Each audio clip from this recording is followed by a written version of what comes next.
in the document, or will you want me to do that on the draft on the policies?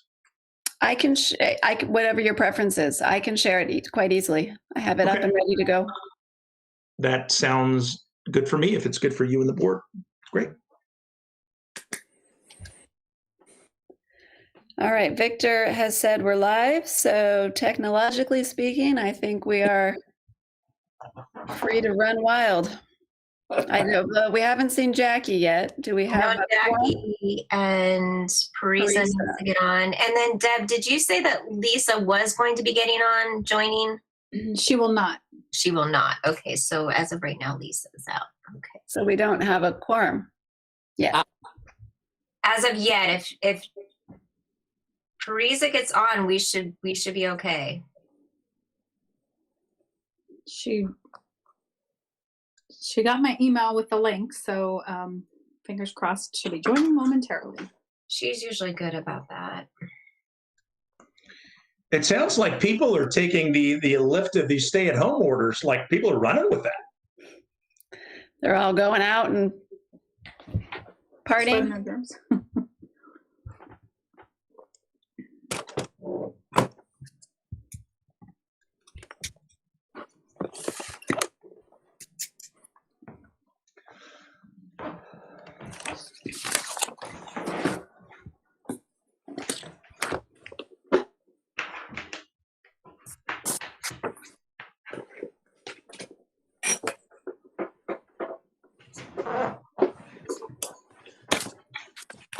Well, while we're waiting a minute, Hank was talking about the board packet. Hank, maybe what we should do is maybe tomorrow or in the near future, we can get together and I can show you how I've set it up and make sure that we can get you on there. Okay, that would be good. Do you need me to email you the documents for tonight, or were you able to get in to see most of them? Well, I had a little bit of a problem. Why don't you email me if you can, but either today or tomorrow, so I can at least get a chance to look at it. Okay, well, I'll make sure to show them tonight too, so that everybody, you can see what we're talking about while we're going. So I think now everybody's here. Yes. Welcome, Jackie and Parisa. Hi. Hi, thank you so much. How are you doing? I'm doing good. I have an agenda.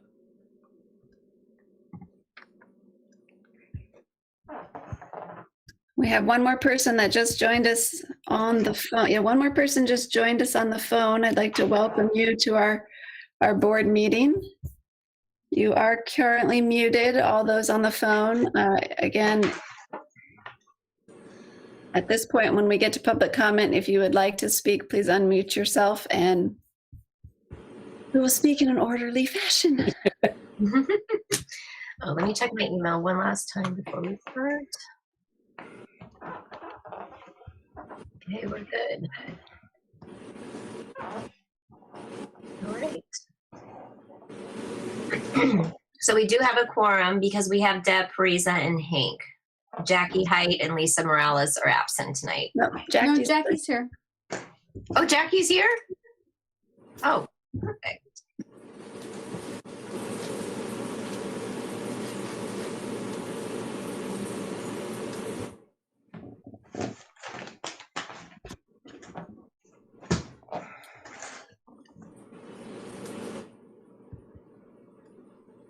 So Deb, whenever you're ready, I think we can. All right, let's call the meeting to order at 6:04. Summer, I'll leave it to you to do the roll call. Yes, ma'am. Deb Willems. Here. Parisa Brown. Here. Hank Galena. Here. Jackie Height. Here. And Lisa Morales is absent. All right. Okay, so the first thing is public comment. Approval of agenda. Okay, we'll do that then. How did I miss that? That's why I'm here, Deb. All right, keep me honest. Links. Then print the first page. All right, so approval of the agenda. I make a motion to approve the agenda as provided to the board. Is there a second? Second. Thanks, Hank. And Summer? All right. Deb Willems, Aye. Parisa Brown, Aye. Hank Galena, Aye. Jackie Height. Aye. All right, motion passes. All right. And now public comment on non-agenda items. Summer said that she had not received any emails. Are there anyone on the phone that would like to say a public comment on a non-agenda item? I'd say that's a no. Okay, and how about public comment on agenda items? Ditto. Anybody on the phone want to say anything for an agenda item related to an agenda item? No. All right, well, that being the case, let's go ahead and move on to reports, training, and presentation. And we'll start off with your report, Meg. Great. Well, I have a few things to report on tonight. It's nice to see you all here in the new year.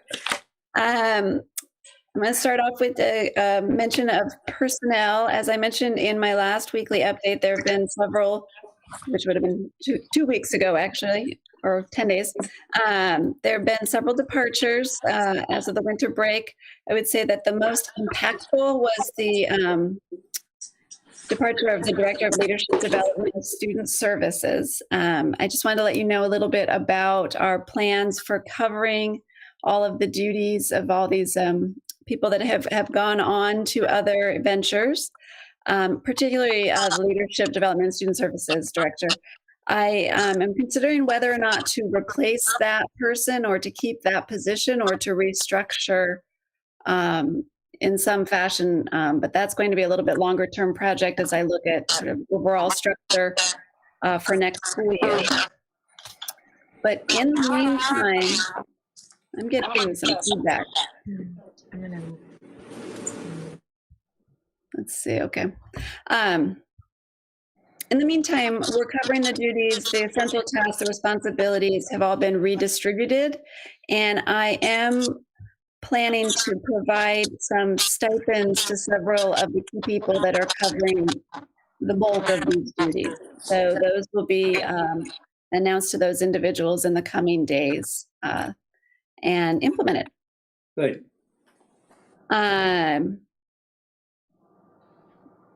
Any questions on my personnel section there? I'm going to move on. I have just a bit of a COVID update. It's not really anything that's not news, I'm sure, to any of you. It continues to be a rapidly evolving situation, though we've remained consistent in our fully remote model, and we will remain that way for the foreseeable future. Jackie or Hank, I'm not sure. I can see that both of you are not muted, and I'm wondering if that's where the feedback is. Oh, that's Jackie muted, so I think that's covered the feedback. Thank you. Sorry about that. These technology things, still getting used to. So we're going to remain fully remote for the foreseeable future. The governor, as Tom alluded to, lifted the regional stay-at-home order effective this morning. So Santa Barbara County has returned to the purple tier status. Again, I'm sure this isn't news to you. But what you may or may not have heard some about was the governor's $2 billion early action proposal for safe schools. And I just wanted to give you a little bit update about that from our perspective, from my perspective. The governor's budget proposal includes a $2 billion proposal that encourages schools to open for on-site instruction as soon as safely possible. However, students in hybrid and blended learning programs, non-classroom based charter schools such as Olive Grove, have been excluded entirely from this funding. So there is some consideration that there's a lot of pushback on the governor's proposal and his plans for this anyways.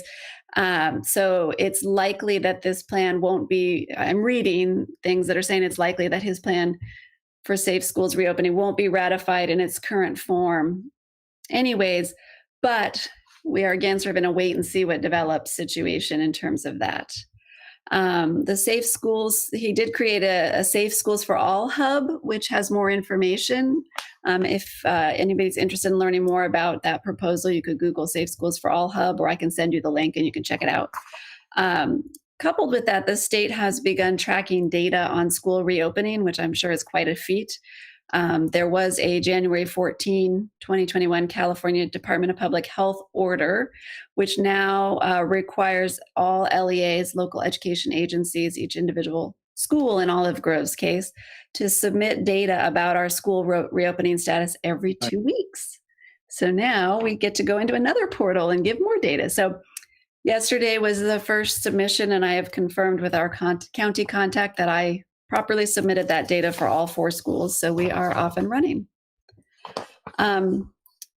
Moving ahead into the a little bit about Governor Newsom's state budget proposal for 21-22.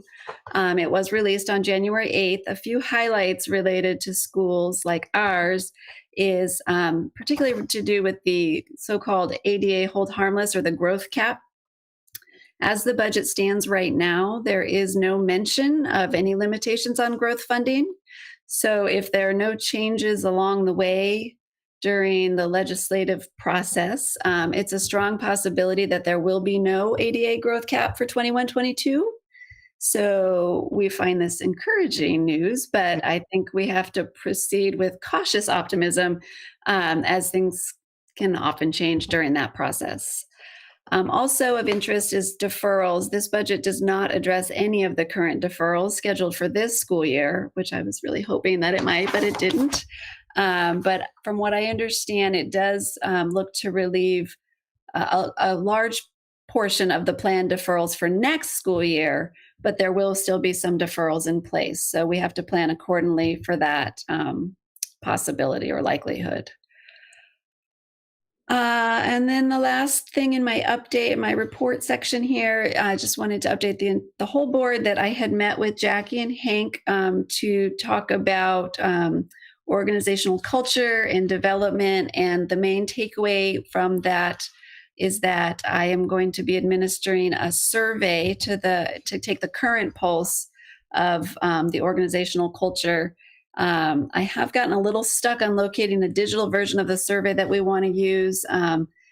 I think I finally narrowed it on it, and I'm working on reformatting it and making sure that it's revised to fit our verbiage, our like the titles we use and things like that, so that it can go out to the staff in the very near future. And that is that.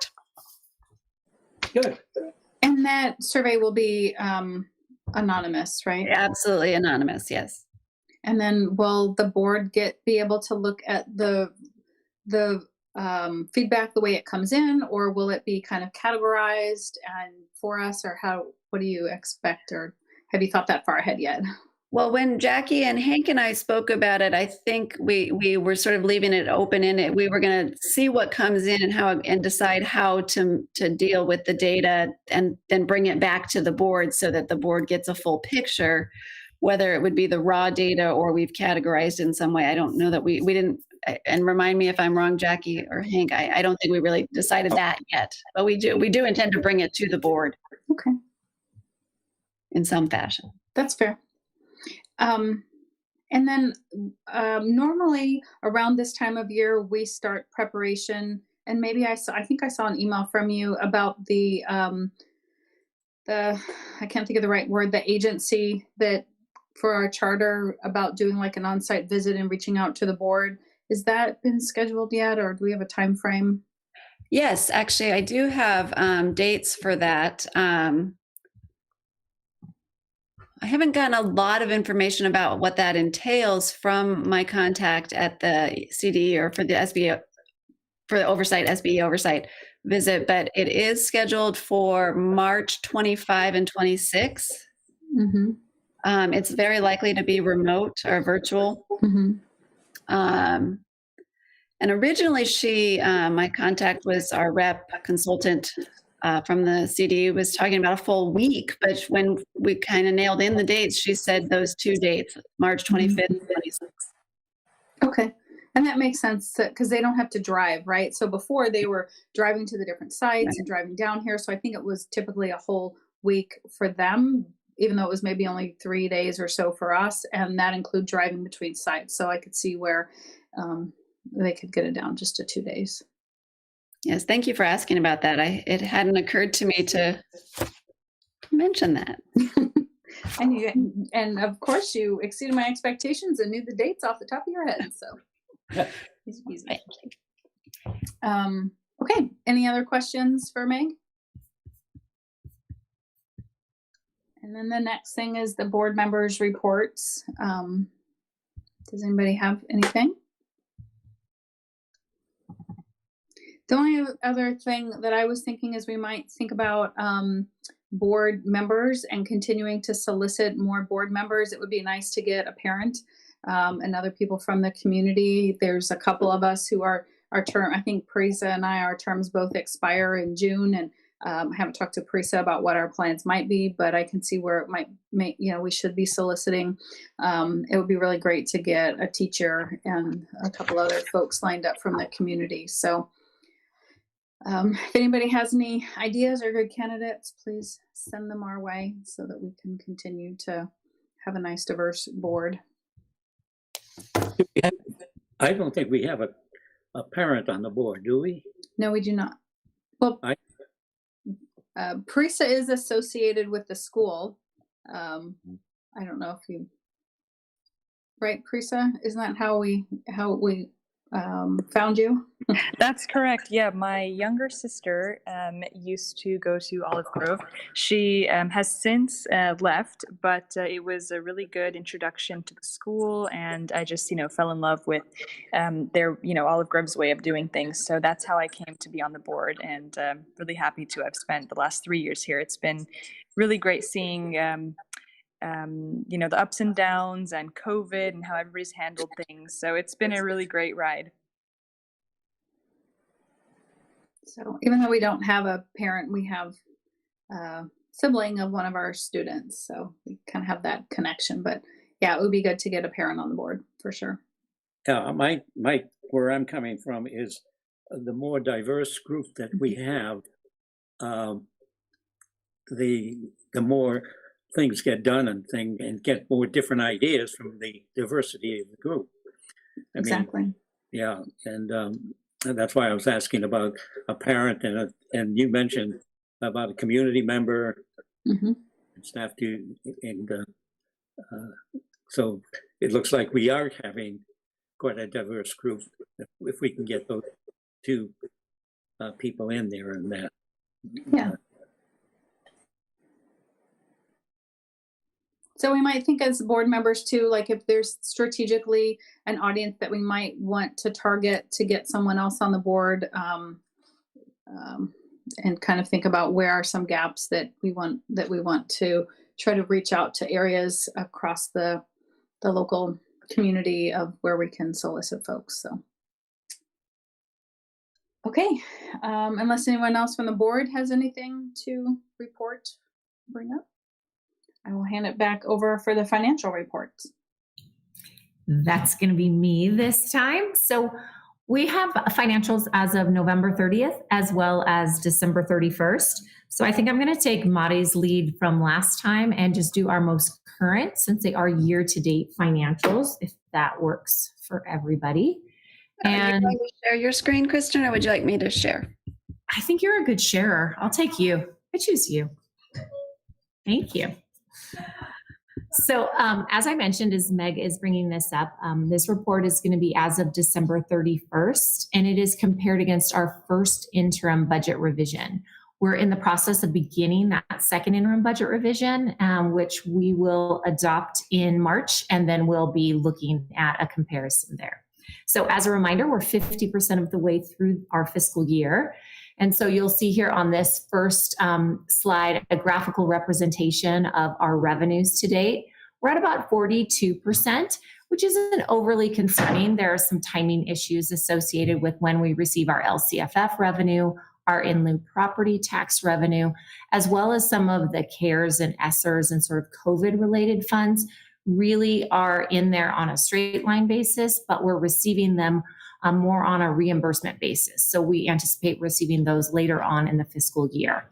So as a reminder, from our revenue perspective, we are budgeted to realize about 7.6 million, and through December 31st, we're at about 3.2 million.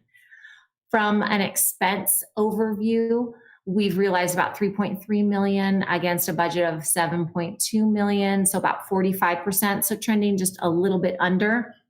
And if you think about the months of November and December, we do have a fair amount of time off, and thus some of our hourly employees aren't getting paid during that time. And so it makes sense for our expenses just to be a little bit lagging at this point. Meg, would you mind going to the next page? I know it looks like an eye chart, I apologize.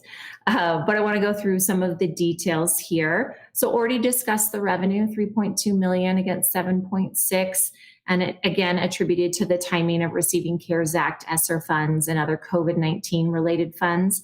There's always that timing lag on our revenue receipt, but we do anticipate receiving all of our projected revenues.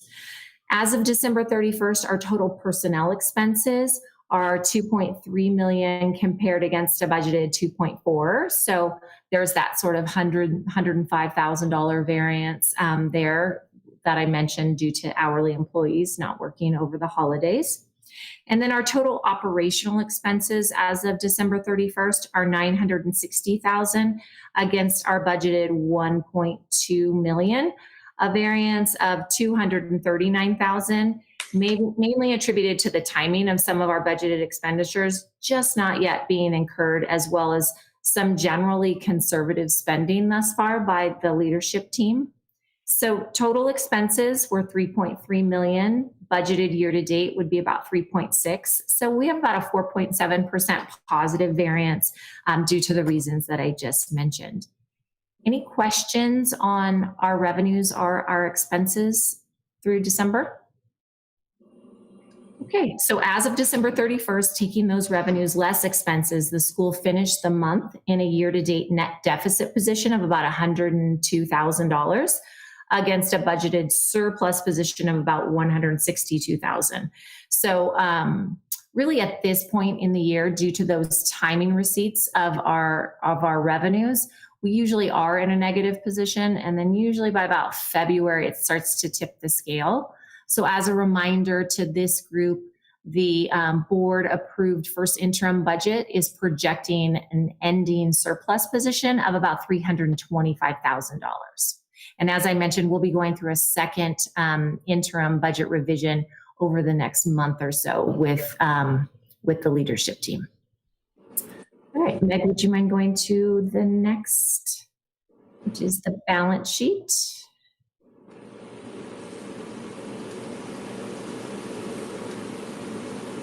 I don't know if you see it changing. I don't quite, but as of December 31st, Olive Grove has 1.2 million in current assets. The school has about 770,000 in current liabilities and no long-term liabilities.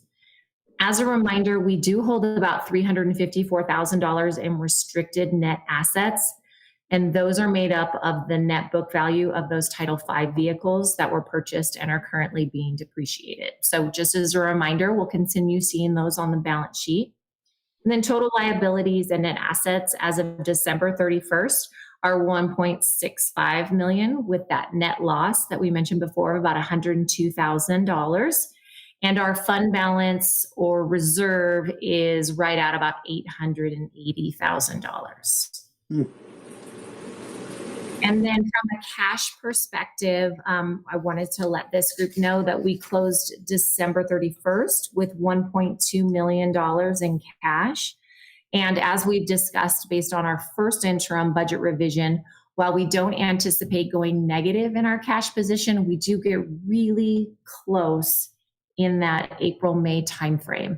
And so I know that there is an action item later on to discuss a little bit more some of the deferral financing options that are available to the board and for action to be taken so that we have a mechanism in place should we need to draw from it.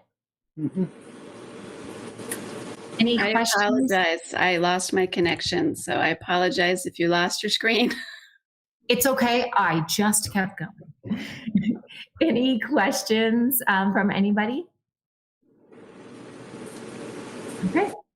Back to you, Deb. Thank you.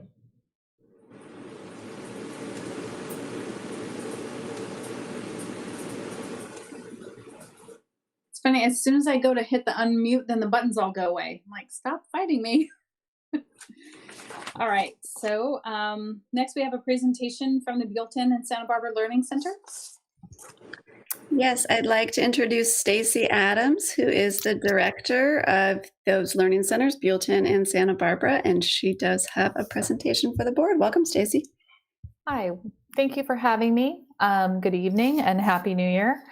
I am the director. My name is of Santa Barbara and Buellton. My name is Stacy Adams, and this is my 4th year here in Olive Grove.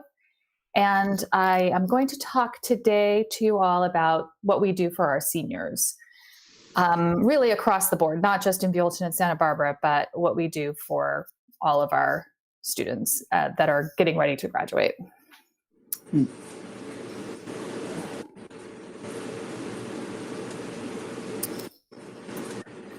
All right, let me see if it'll share. For some reason, it just told me it wouldn't share my screen. So hold on just a second. There we go. Are you able to see that? Yes. Okay. All right. So when I decided I was going to talk about seniors, I immediately went to my counselors, the counselors who spend probably the most time with seniors. And I said, I need all things seniors. So I decided to title this All Things Seniors at Olive Grove Charter School. From really the time that they start high school, the spring semester, the counselors spend a great amount of time with our students on graduation, on college and career readiness, and they don't stop. If the student is a student with us, they are meeting with their counselors on a regular basis, almost as much, not as much as they meet with their advisors, but it becomes a relationship. But it does take a village. I have a junior right now, so I understand that it isn't always all about the student making that initiation into some of these new steps as a young adult. It definitely takes many different people to help him along the way. That includes your entire stakeholder population. But most importantly, it involves the student. So the student is the primary goal. The student needs to be invested in the plan. And sometimes that has to involve a lot of different meetings, a lot of different discussions about what that student really wants. And what the student, definitely what that student wants can change from day to day, from minute to minute. But it needs to always come back to what does the student want, and we need to listen to the student. And how can we support this student making the right choices in college and career? So these are the things that we already have in play at Olive Grove. And for the most part, they land in the school counselor's lane. From the beginning, like I mentioned, of their, actually not the beginning of their 8th grade year, but their second semester of their 8th grade year, we start with credit checks. And the credit checks are established by the school counselors. And I'll show you a little bit about what the credit check looks like. You should be able to see a credit check summary, and you may have seen this before presented in a different presentation. This is what a credit check summary would look like for a senior. We have basically the same template for all of our students, and I just want to emphasize that I'm not a counselor, so I can't speak to this as well as my counselors can, but I can give you an idea of what our counselors look at and go over with our students from every semester of their high school career. So they make sure that they're getting all of these credits and that they are focusing on those credits and making sure that they're getting those electives, CTE credits, and that they're always focused in on the student's ultimate goal, which again can change from week to week, day to day, year to year. There's always that discussion about what kind of college they want to go to. Are they interested in college? Is it more of a college and career track? And then they talk a little bit about those different requirements that are required for each track. And those are all down here. And that's always revisited in different ways. And I'll show you an example of that. So let me go back a little bit. Sorry about that. So as the students get started, they have those credit checks, and every semester they meet with their counselors to check their credits, and make sure that they get the right classes. When they become seniors, the beginning of their senior year, actually I think it's the end of their junior year, they start with senior meetings and they develop senior folders with their counselors, and they meet with their seniors, with their counselors quite a bit. We have weekly college and career workshops that are offered at almost all of our sites. Financial aid parent nights have been created, and these, just so you know, these are all virtual. They haven't really shifted all that much, except for the fact that they're virtual now. Senior 101 presentations. There are high school support groups, weekly FAFSA check-ins, college application workshops, Hancock application drop-offs, the Santa Barbara Foundation presentation and assistance in the California Dream Act. And these are just this is a large list of the things that counselors are already doing. And these are just some of the flyers that they send out. And you'll note that most of the flyers have a Google link, meaning that they are met in a Google Hangout format like what we're doing right now. This is an example of what our counselors are doing just this week alone. So our counselors are having a student success class. They're having parent groups. So if we have students who are expecting, we have a parent group for those students so we can support them. We also have a senior group that seniors are invited to obviously talk to their counselors at any time if they have any questions, but we also have college and career labs that are catered to anything that's to do with college, graduation, career. And usually those have a small attendance so that they can get lots of one-on-one support. We also have some notes and study skills classes, Wellness Wednesday, and always FAFSA help. I can pause here for if anybody has any questions. I'm kind of rushing really through quickly, so I'll take questions at the end as well. In addition to all of this, counselors have a Google Classroom that they ask seniors and all students to join.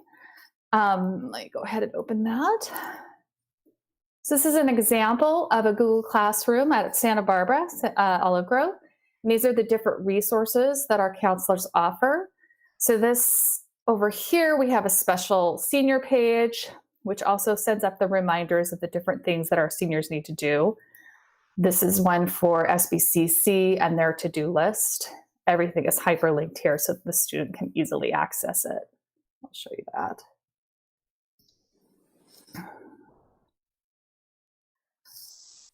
In addition to that, there are all of the FAFSA documents, and we try to put those documents in Spanish as often as possible. And that's updated on a regular basis. All of the information that we send out as counselors and advisors throughout the year are also put in, Meg puts them into our newsletter, which is provided on the website. So this is an example of the newsletter that we sent out, that really Meg sent out on in December. And we try very hard to have a section for seniors. We'll kind of go down here. We have the counseling corner, and anything that's senior related, we're going to see this column here and this column over here start to populate with more and more senior events as the semester goes on. More opportunities for them to meet with FAFSA, for FAFSA help, more opportunities for them to meet with folks at Allen Hancock, folks at SBCC, more opportunities, hopefully, if we can, to do some COVID safe field trips to colleges. We'll see what we can do, but that's going to start to fill up for seniors, and we really want to take advantage of everything that we can do to help support.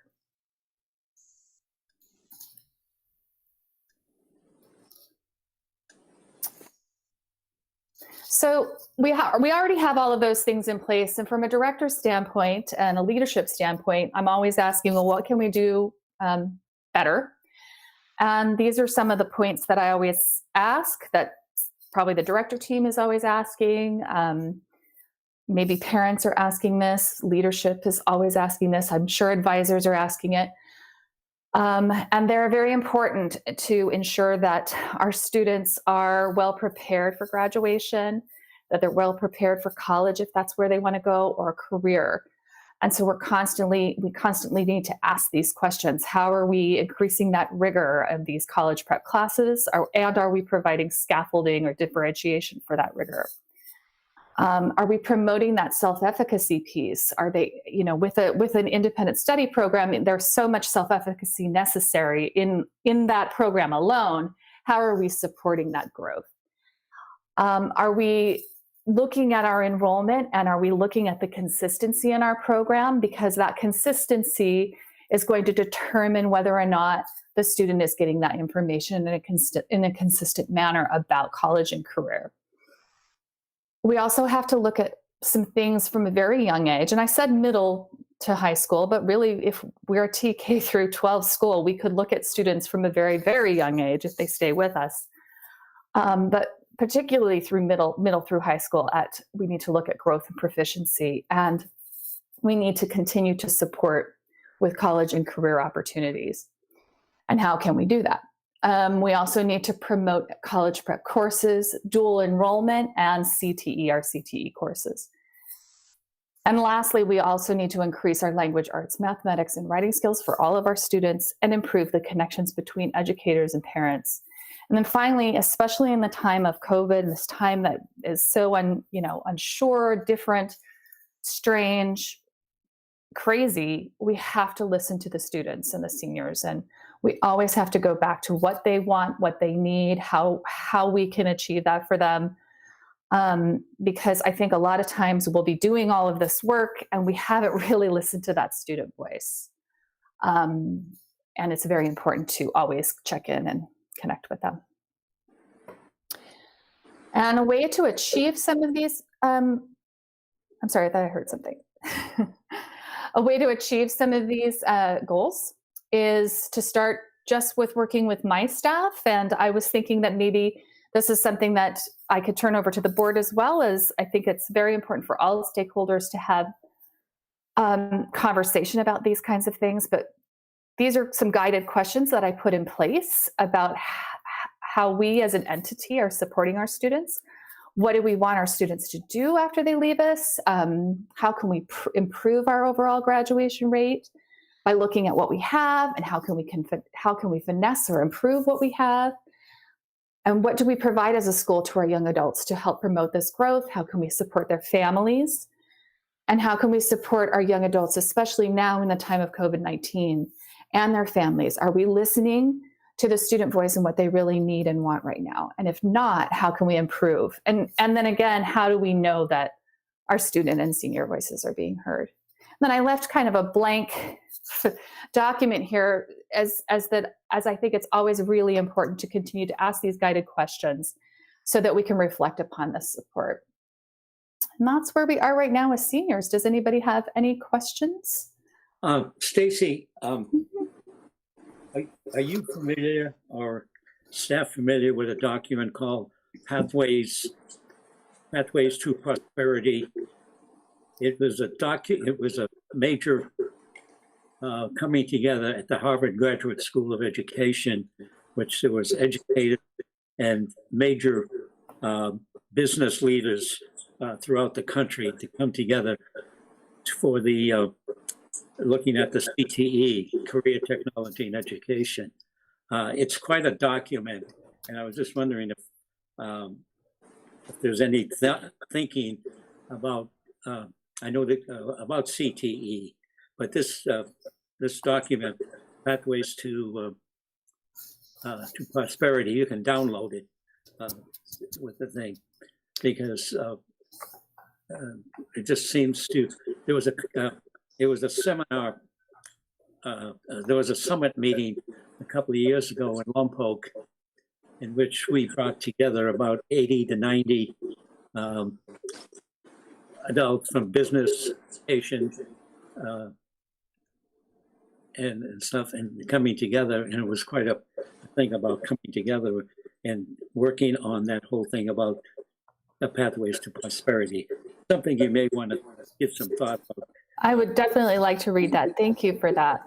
Yeah, it is. It's quite a fight. The first part of it, of the document, talks about what's happening in the world, different countries. And then I think it starts on page 24. as to here in the United States and what needs to be done. And the thing is, they start on upper middle age, not middle age, upper middle school. Yeah. Thing, you know, but it's quite a document. All right. Well, I'm looking forward to reading that. Thank you.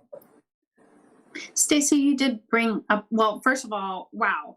A lot of great stuff that you guys are doing to help prepare the students for graduation and helping them decide what the next steps are. So thank you for covering all that information. It was really nice to see. So thank you for presenting to us. You did bring up a lot of good questions. And so I wanted to ask you, do you feel that the curriculum is changing the way it needs to help the students, and as their needs change, do you see us as a school in general kind of taking those things into consideration, or do you have some feedback for the board? And you don't necessarily have to, and I don't mean to put you on the spot, so it can be a follow-up question, or do you have any feedback for the board to things that you would like to see us do differently or take into consideration? I think that's a really good question. I mean, as far as the curriculum supporting the student, that's always there has to be a middleman there. There has to be the presenter of the curriculum, the facilitator of the curriculum. And with that piece, I think we're solid.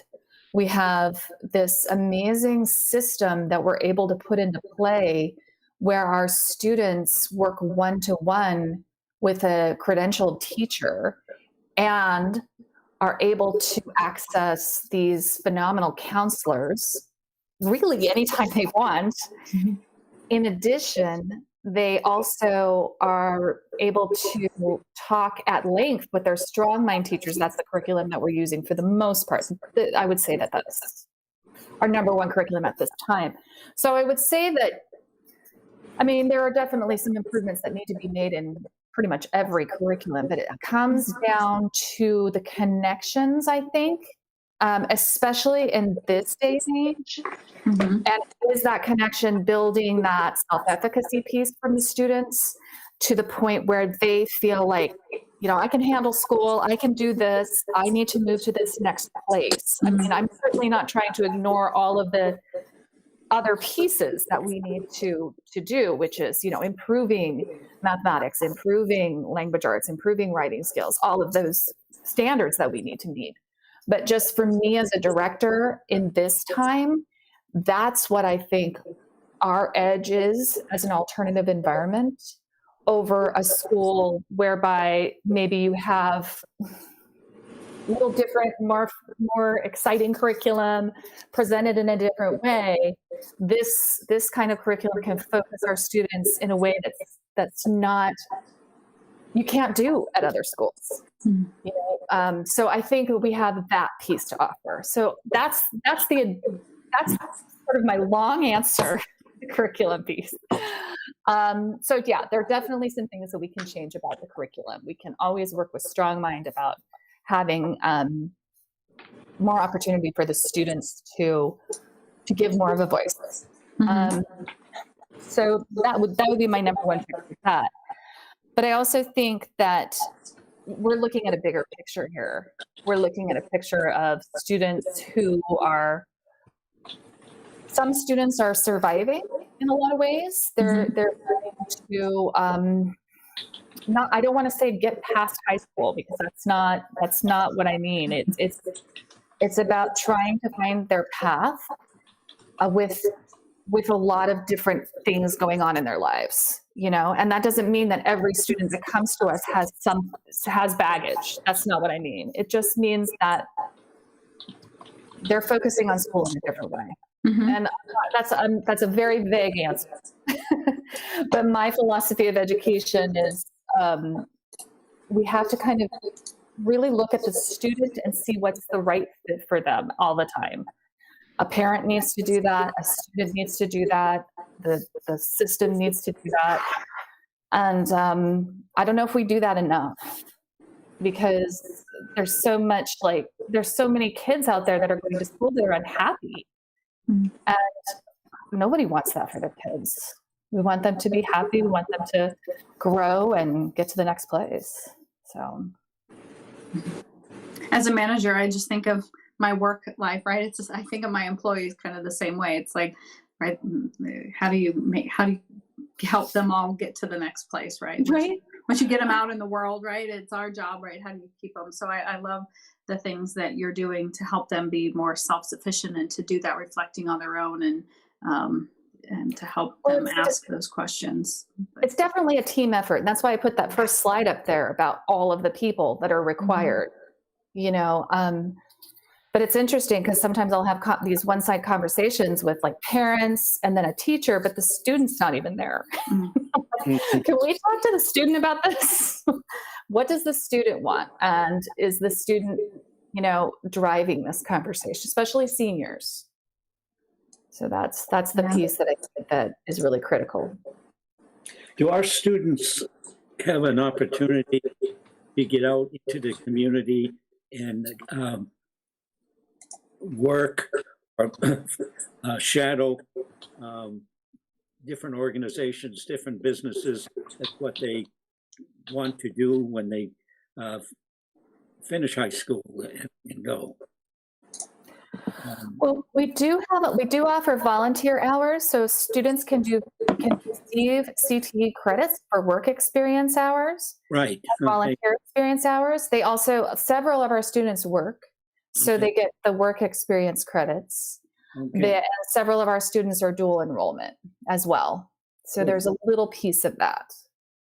Yeah, so I guess that would be what we offer right now, I would suppose. The thing that I just finished reading for about the third time, this gentleman, Paulo Ferreira, and talked about the oppression.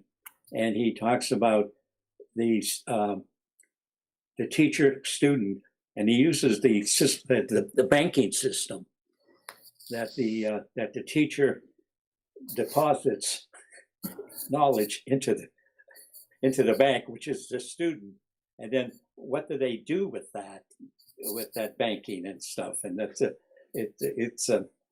it's chapter 2 in his book about the oppression, I think, on that.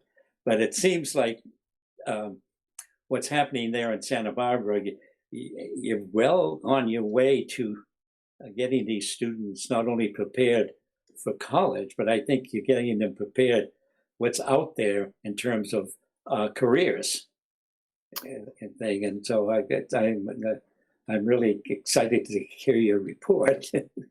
Well, and also, just so you know, Henry, this is for all of our centers. We're really working as a team with all of our centers, not just Santa Barbara. It's Santa Barbara, Buellton, Lompoc, Santa Maria, SLO. So it's all of us. Wow, we need this whole thing about come together. Yeah, for sure. Well, thank you very much. I really appreciate you having me. And I can provide any answers to any of these questions. Hopefully we'll do some kind of a department meeting and we can get some staff feedback. Well, thanks, Stacy. Thanks for joining and doing the Zoom call or whatever this is. It's nice to see your face. Thanks. Thank you, Stacy. And I'll just let you know that you're welcome to stay, of course, but if you have other commitments, you're also free to go on with your evening. And thank you very much for that very thorough and good presentation. Back to me. Okay, so no training. The next item on the agenda is approval of the consent agenda. So approving the minutes from our last board meeting in December. I make a motion to approve the consent agenda. Is there a second? Second. Thanks, Hank. Okay. We'll go into a roll call vote. Deb Willems, Aye. Parisa Brown, Aye. Hank Galina, Aye. and Jackie Height. Aye. All right, motion passes 4-0. All right. The next item is the acceptance of the 2019-2020 audit report for Olive Grove. I make do you want to do a presentation first, Meg? I have a brief presentation. You want to do the motion first? You want me to go ahead? Either way. Okay, let me show. I'm going to put it up on the screen. Just well, I can't show the whole document all at once, so but I will put it up on the screen for the moment. What I'm showing right now is there is a letter that was sent to the board or addressed to the board. It is in the board packet from the auditing firm. And then hopefully now you're seeing, it's a large version of the financial statements, the audit report. But basically, Ed Code states that charter schools are required to conduct annual independent financial audits. We all are required to transmit a copy of our audit report for the preceding fiscal year to our charter authority and various other entities, typically by December 15. However, for the 2019-20 fiscal year, the due dates were adjusted pursuant to Senate Bill 98, and we have until March 31, 2021 to transmit the report. So this annual audit must be presented to and accepted by the charter schools governing board prior to submission or transmission. Olive Grove secured the services of the accounting firm Bailey, I think is how you pronounce it, to conduct our 2019-20 audit. And the good news is there were no findings to report in the audit report. So I would recommend that you accept the report. And I can scroll through it. It's a lot of financial statements and things like that. But that is the report. Okay. I make a motion to approve the 2019-2020 audit report for Olive Grove Charter School. Is there a second? I'll second. Thank you. I'll say Jackie. Thanks, Jackie. Any discussion or questions for Meg? Okay, Summer. All right. Deb Willems, Aye. Parisa Brown, Aye. Hank Galena, Aye. Jackie Height. Aye. Motion passes 4-0. Thank you. Next item on the agenda is reviewing and approving the fiscal policies and procedures. So for this, I'm going to turn it over to Tom Nichols. You'll remember that this is part of our general planning is to go over our policies and procedures, but this specifically relates to our fiscal corrective action plan.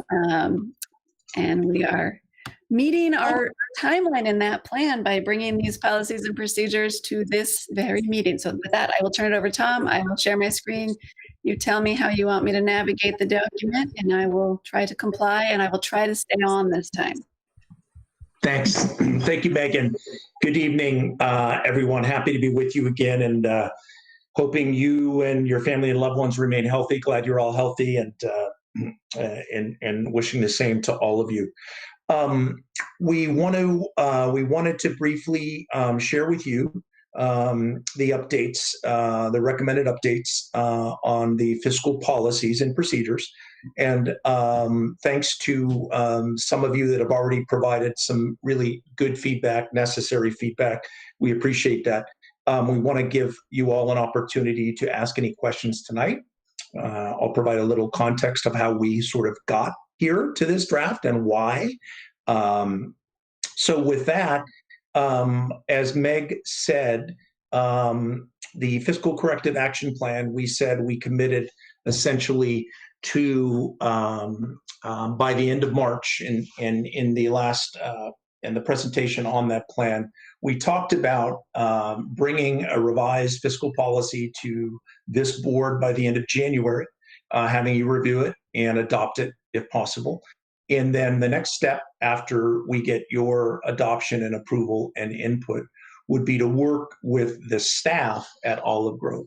And we committed in the fiscal plan to review it and train staff as well as board members so that everybody understands their roles and responsibilities. Our goal is to complete that training by the end of February. A couple other points from the last governance training we did in terms of what we at CSMC recommend as best practices for fiscal policies. We recommend that you and all of our clients on an annual basis set it on your agenda to review it update it as you see appropriate, and approve or reapprove the fiscal policies. And the input is based upon any needs or recognition that you as board members have throughout the year, or your authorizer points out, or your auditor points out. So as long as these policies are meeting the expectations of the board, of your authorizer and auditor, I think you're hitting the target. That's really the ideal fiscal policy and procedure. We never want to put more detail in a policy than is viable or realistic in terms of the fiscal operations on site. Lastly, what we talked about in that December training, I think it was some of the important aspects of a good fiscal policy, and we've made sure to include those. So some of the main aspects are your internal control policies, conflict of interest, revenue and expenditures, assets, liabilities, procurement or purchasing, segregation of duties, and then travel and expense policies. And so we've tried to cover all of those in this policy. What we did is we took, I think it's fair to say that the information that you provided to us, there were a number of smaller policies or sections. You as a group were working to bring this all together. So what we've done is we've taken the 5 or 6 different sections or individual policies, say, for example, on credit cards or debit cards or travel, and we've combined them all into one master policy. This policy template is tried and true with, in other words, we've used it in the last 2 years with the most scrutinous authorizers, including LAUSD. So it's a good template that is very, very comprehensive and yet gives you, the board, some flexibility in terms of how much detail you provide. Lastly, thanks to Meg and Madi and of course Kristen, we've had a couple preliminary meetings and conversations to get to this point. So without further ado, I'd like to walk you through the document, and I'm only going to stop, if it suits the board, in certain areas to point out just a handful of things. You've probably already read them, but just a handful of things that we'd like to point out in terms of changes or enhancements, or a couple things where we still need board input or approval on. So I'm going to take a break. Yeah, please. Yeah, that's my main question is it's let us know where the new policy actually changes policy that we had previously approved, kind of the, if there are any action. I'm kind of under the impression that this is just cleanup, but if there's anything that's in here that actually would change a previously approved policy, if you could point that out. Otherwise, yeah. Yeah, happy to do that, Deb. That's really the intent. So thank you for that. We will do that. So Meg, do you want to kind of gradually scroll? It's a long document, but we're not going to talk about all the details. So if we scroll down through the contents and the different sections, what we'll do is we go through here what the group that's worked on it so far, if you can stop there, it'd be great. What we'll do is we'll refer to, on the left margin, the section number. So we'll refer to section 100 for internal controls. If any of you have questions, if you could refer to the section, I think that would be the best way for Meg to navigate back and we can address it. So with that, Meg, let's go ahead and just scroll slowly down.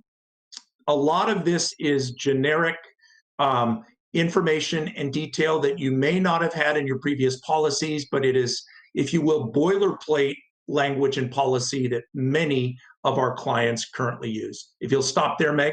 So this section 200 is on conflict of interest and self-dealing. Again, this is tried and true boilerplate language that's current and has been recently approved by authorizers that pay a lot of attention to the detail in these policies. Okay, Meg?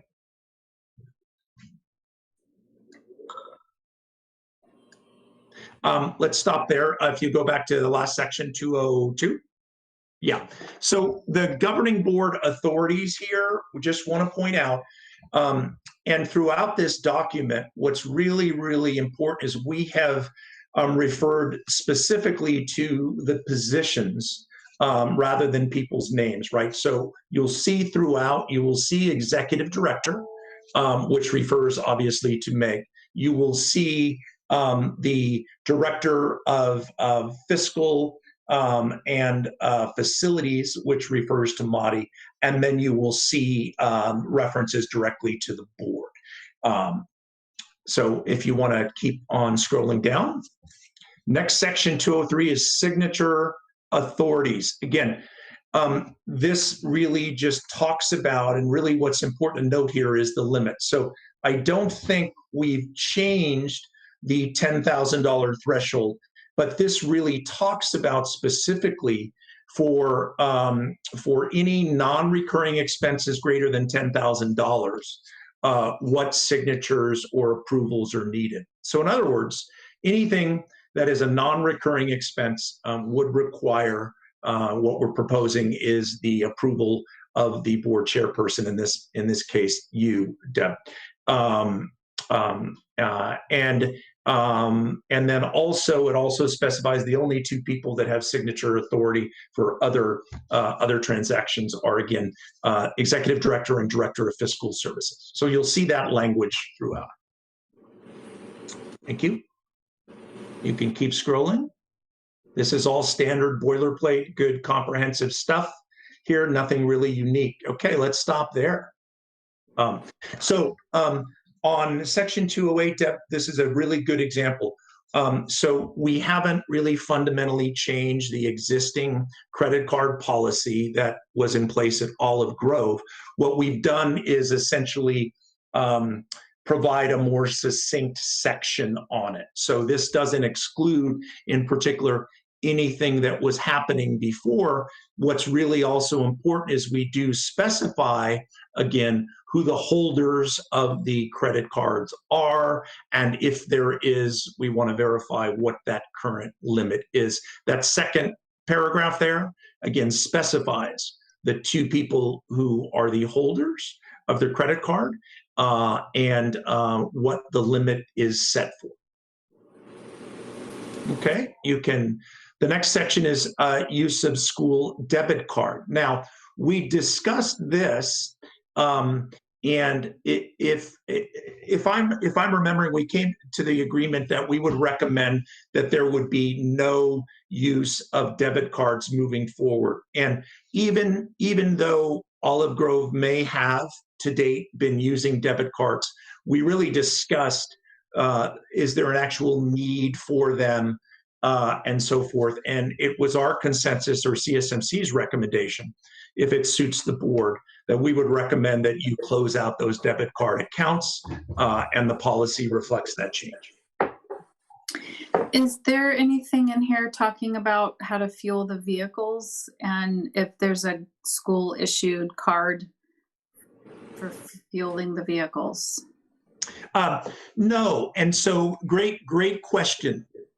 I think that you could, if you wanted to, specify. Are you talking about with credit card? Sure. And I just, I mean, I'm assuming, they'd have to use something.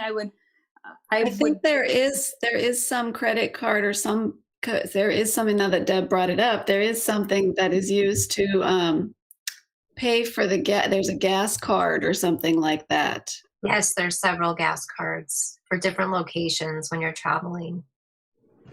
Okay, so we didn't discuss the gas card in particular, so a couple things. If you have gas cards and fuel cards, perfectly fine. We just need to add that language and add whatever your practice is. And the idea here is to continue to make your jobs as simple as possible, not to make them more difficult.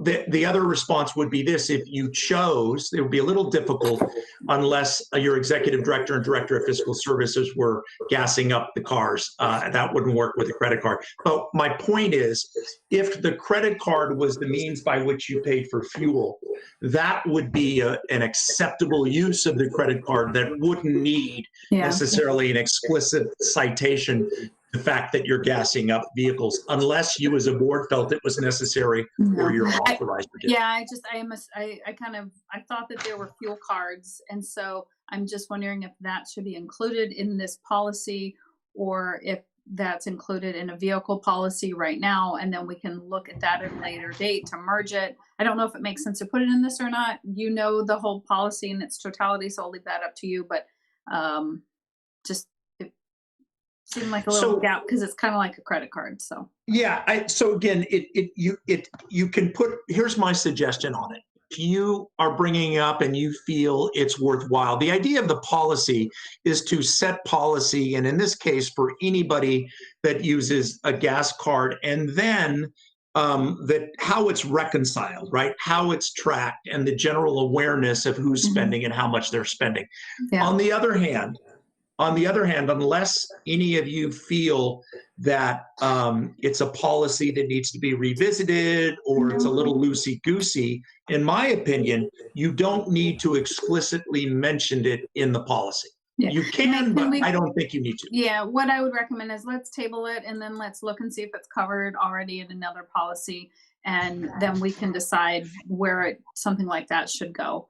But we can just add it for a follow-up action. Sorry, Meg, I don't know who else to.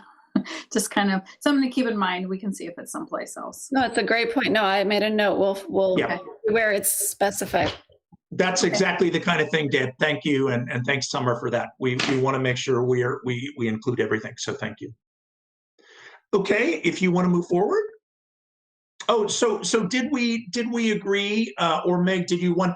I think we were proposing to the board, right, that with the board's approval, that we would move to actually close the debit card accounts and no longer use a debit card. So that's something for the board to decide on. That's CSMC's recommendation. Yes, there are currently debit cards. Madi and I both possess one or hold one. I don't believe there's any reason for us to have them either. So I concur and would recommend to the board to make that change in this policy if the board agrees. So yes. Mm-hmm. Yeah, I agree with that assessment. I can't think of any reason why you would need a debit card over that. So it's, yeah. Okay. You can keep going. Thanks. This is boilerplate in terms of the type of accounting we do that's required. And you can stop right there. Perfect, Meg. So the section 305, this is where we inserted actually the language in one of your more recently approved policies. The language here that outlines 4 different schools authorized, the name of the schools, and the language below there. Again, that is language that has previously been approved. This was the most appropriate place we felt to insert that language into this policy. No change there.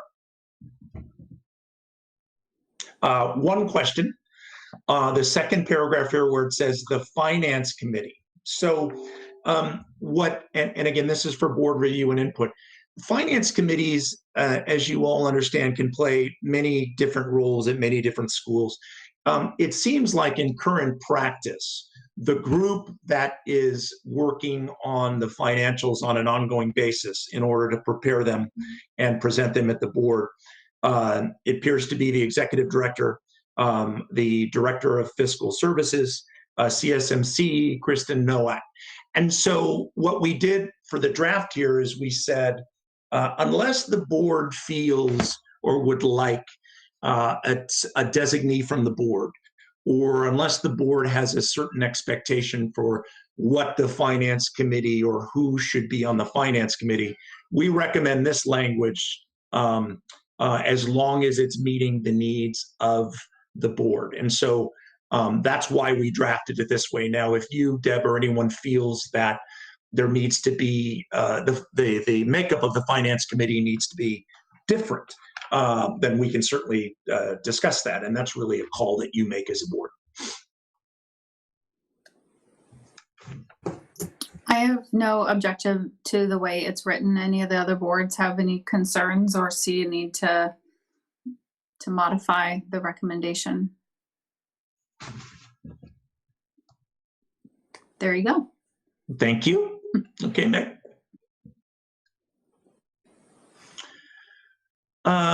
If you can stop there, perfect. So we generally in cash management is a section where we identify all current bank or cash accounts. And so that simply lists your operational account at Chase. And then we also made note that there's also a county treasury account.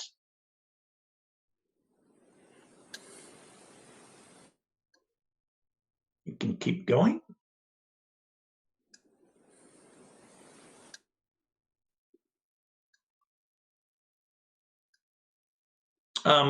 Just quick, just a note here on 315 again. I don't think this changes anything. This just specifies that the governing board acts also as the sort of audit committee, and so this is different than the finance committee, the audit/finance committee. In other words, to continue to review the audit, select the auditor, review the audit, and so forth. So I just wanted to point that out, that you don't have a separate audit committee. Section 403, just wanted to specify no petty cash.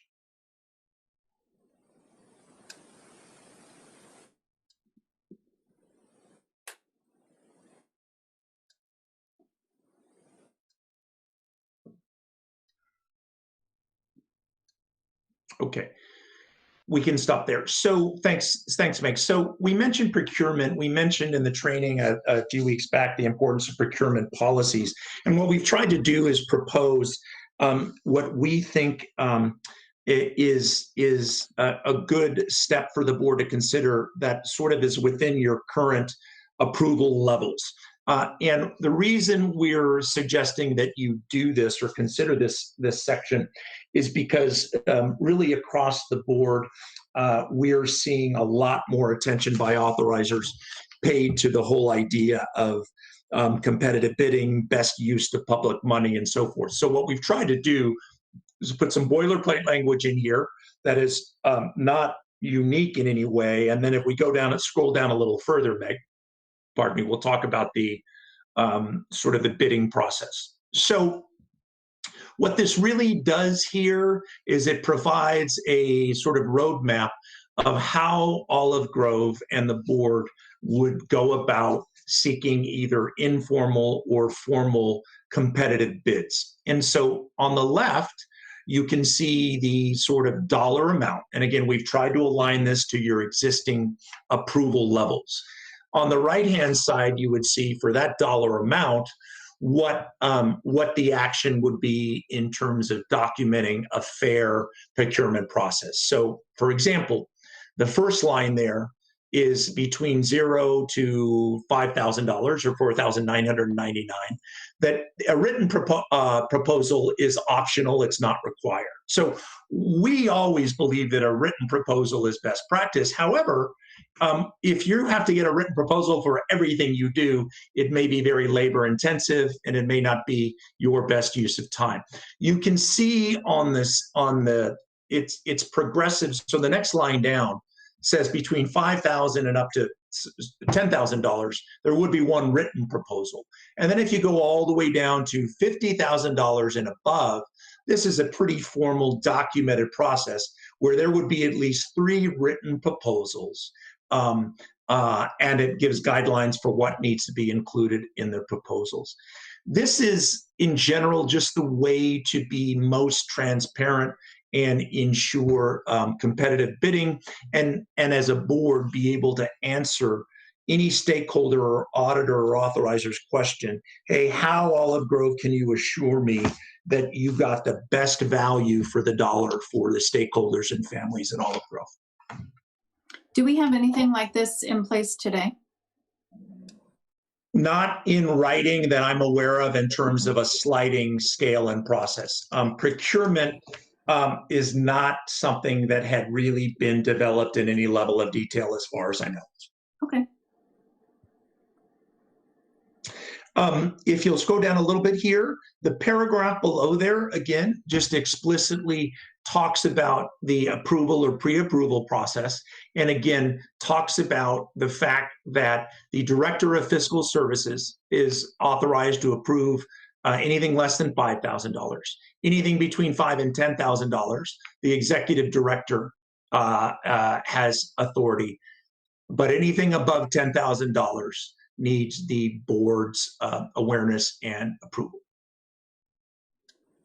The last line there, just to clarify, it's always a sticking point, but this is really a segregation of duties, a conflict of interest thing. What the last line about, if the transaction is for one, is for or to be benefited by the executive director or the director of fiscal services, all that really means, if Meg needed a new computer or Madi needed a new office setup, obviously it's important that someone else, not the person who's going to benefit from it, but that somebody else formally approve those kinds of purchases. It's just best practice. Mm-hmm. The last paragraph there before we get to section 800, again, just regarding lease agreements, right? And I think you're already doing this. Just like to state that leases are always really best practice to take the time to evaluate them as a board and to be aware of them. So we state that explicitly. Travel policies, we did make a little change here. You had a very well developed mileage travel expense reimbursement policy for specifically written for board members. What we suggested here, we looked at the policy that you had written, and we looked at this policy that has been developed with multiple clients. This can apply to your board members without necessarily explicitly stating it's a policy for board members. So in other words, what your employees are entitled to when it comes to things like mileage and travel, perfectly appropriate with the necessary approvals in place, that if you choose that your board members are entitled to that sort of thing, it's perfectly appropriate.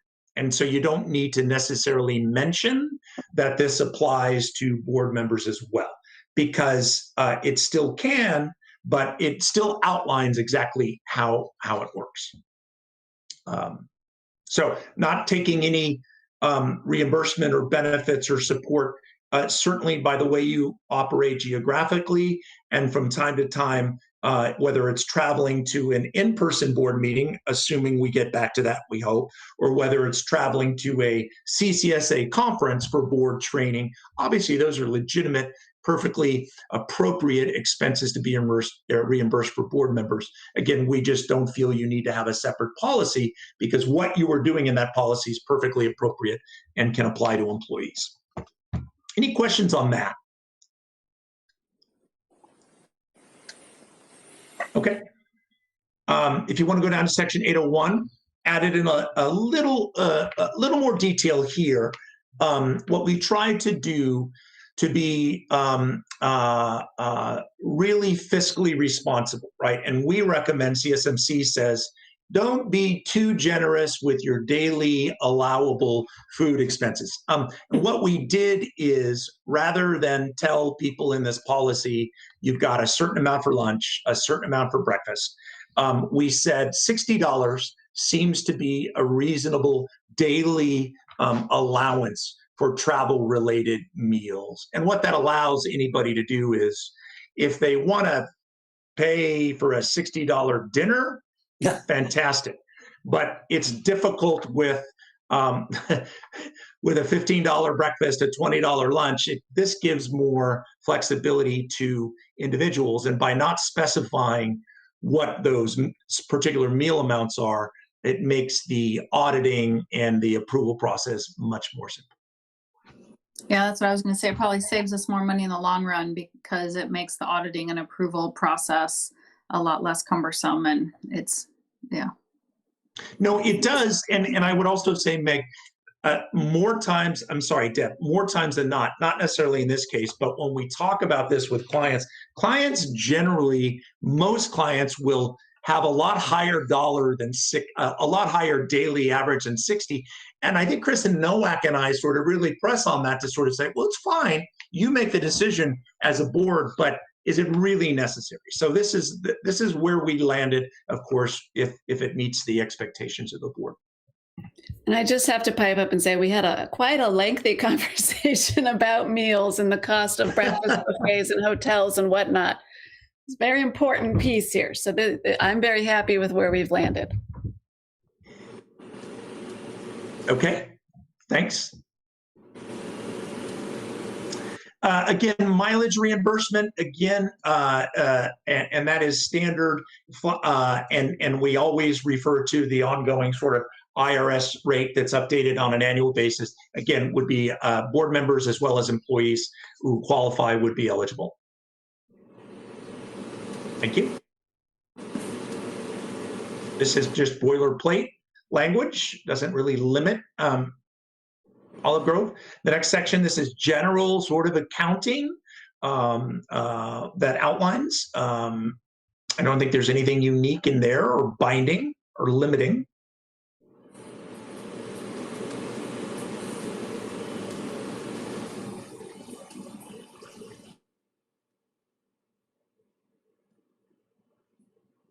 Same with all of this. So this is what actually happens behind the scenes every day with your business staff and our accounting team at CSMC.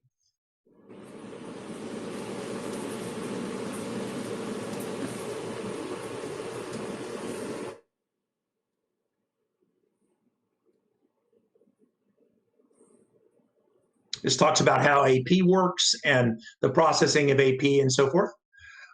If we can just stop there, Meg, in that section, again, just to point out in terms of procedurally, number 3 there talks about, again, specifically Director of Fiscal Services, when she approves checks and the process involved in that.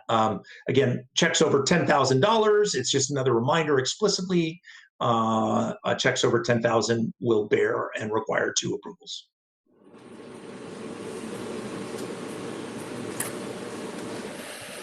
We won't really talk about in detail, unless the board has any questions, this section on payroll procedures, but know that our both Meg and our Vice President of Payroll looked at this language to make sure it was in fact what is in practice now with Olive Grove.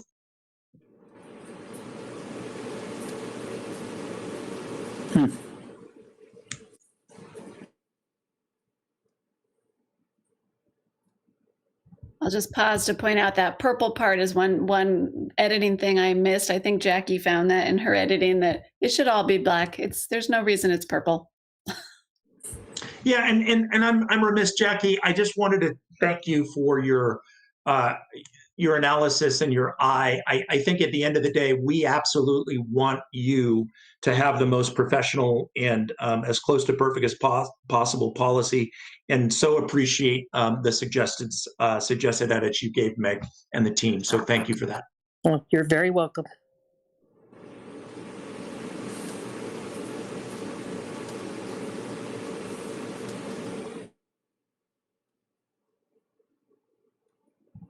I'm trying to scroll without making you nauseous, so I apologize if I'm going too slow, too fast. And I just literally 3 hours ago was fitted with a brand new prescription of contact lenses. So this is like pin the tail on the donkey for me, but no, it's going very well, very well.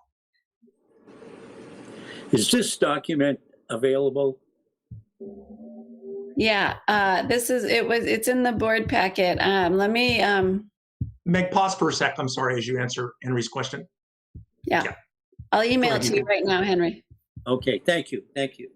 Can you scroll back up, Meg? Just want to sort of point out, this section. So the employee expense reimbursement and process. So again, we may have made some edits here. It's not necessary, unless you feel as a board, to really list all of the things that are appropriate to submit reimbursement for and all the things that aren't. Now, if an authorizer or auditor were questioning it for a client, we would recommend that they be a little more explicit in terms of the no-nos and the things that are okay. But based upon this standard sort of language, we felt that this was adequate rather than adding in a detailed list. If if you find as a best practice that any employees maybe are pushing the limits or maybe are submitting something that really isn't reimbursable, then we can discuss it at that time, either whether that's a communication to the employee, whether it's a modification of a handbook, or whether you as a board feel that you would like to be more explicit in your fiscal policies. But generally speaking, it's no more explicit in the fiscal policy itself.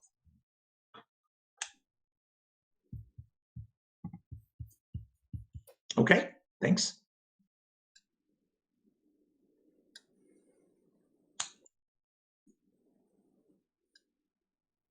Okay, if you stop right here.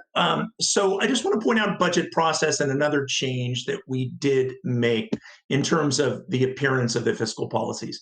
When we talk about the budget process, I think it's important to bring this up because in your fiscal action plan, one of the implied questions that the state or your authorizer asked was, hey, after you develop a budget, what are the factors or how does a budget revision happen so that your budget is in line with actual sort of attendance and ADA? I think that was what we discussed.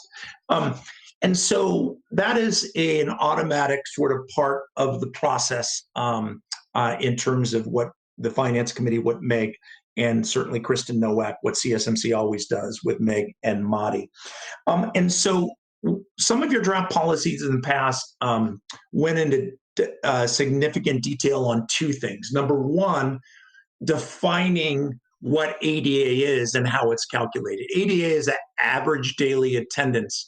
That is the main driver that generates revenues for your school. In my read of it and talking about it, that was more of a informational document and informational language for the board and for folks. We don't typically see in fiscal policies that level of detail about what ADA is. So our recommendation is that it's not necessary to include it. And then the second piece that we did not include talked about sort of the seasonal cycle of what the financial reports are that the Finance Committee does or that go to the board. Things like in February and March, we do the second interim. From March on, we do the preliminary budget. You will still, as a board, receive that information from CSMC, both in the work that Kristen and Meg are doing, but also in our new board report packet, which we will be launching in the next few weeks. So we thought to shorten the document, it wasn't really necessary to include what the cycle is month to month throughout the year. That was a decision we made to make the document a little tighter.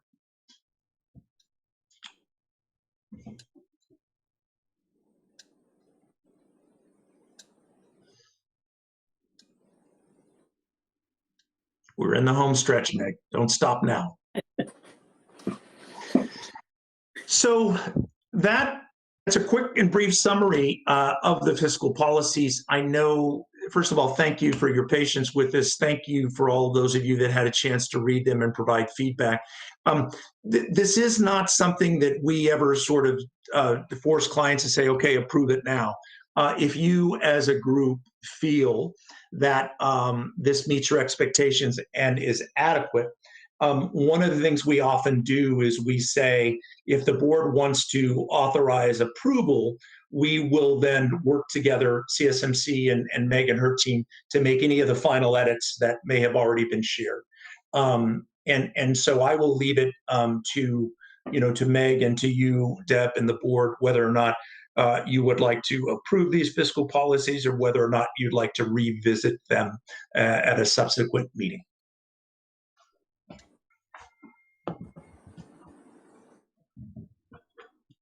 Do any of the board members have a reason why we would want to spend some more time on this before we bring it to a vote?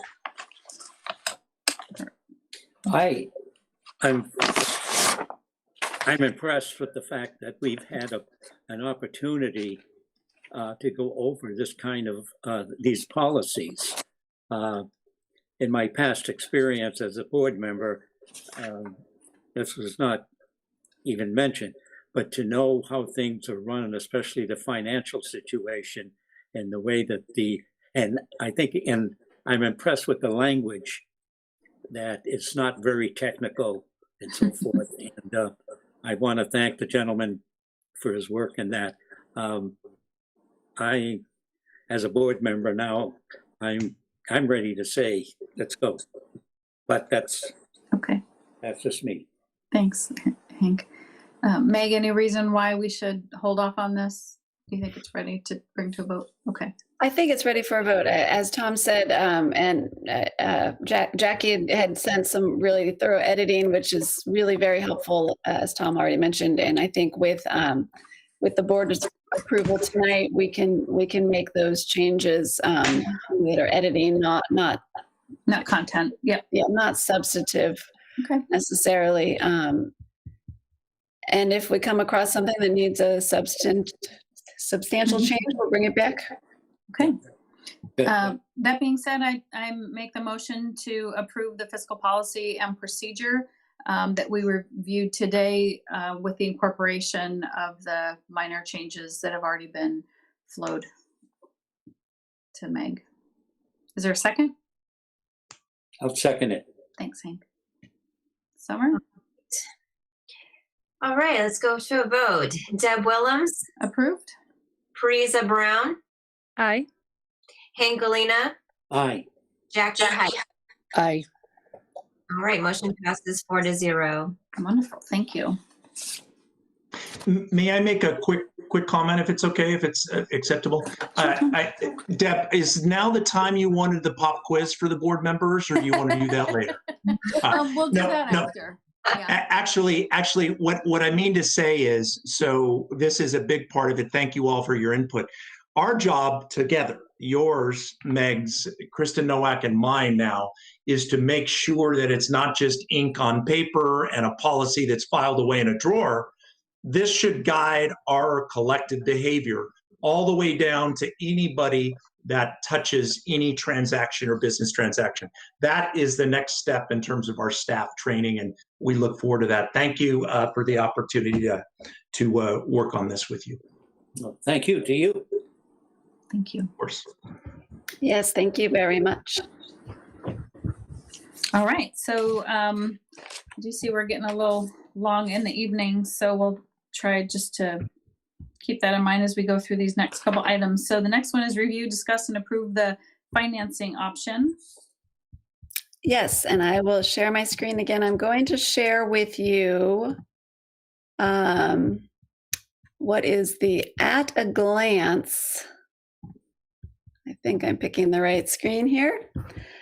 As I talk through some of this, I'm sharing the at a glance of the financing proposals, which hopefully you can see at least a little bit.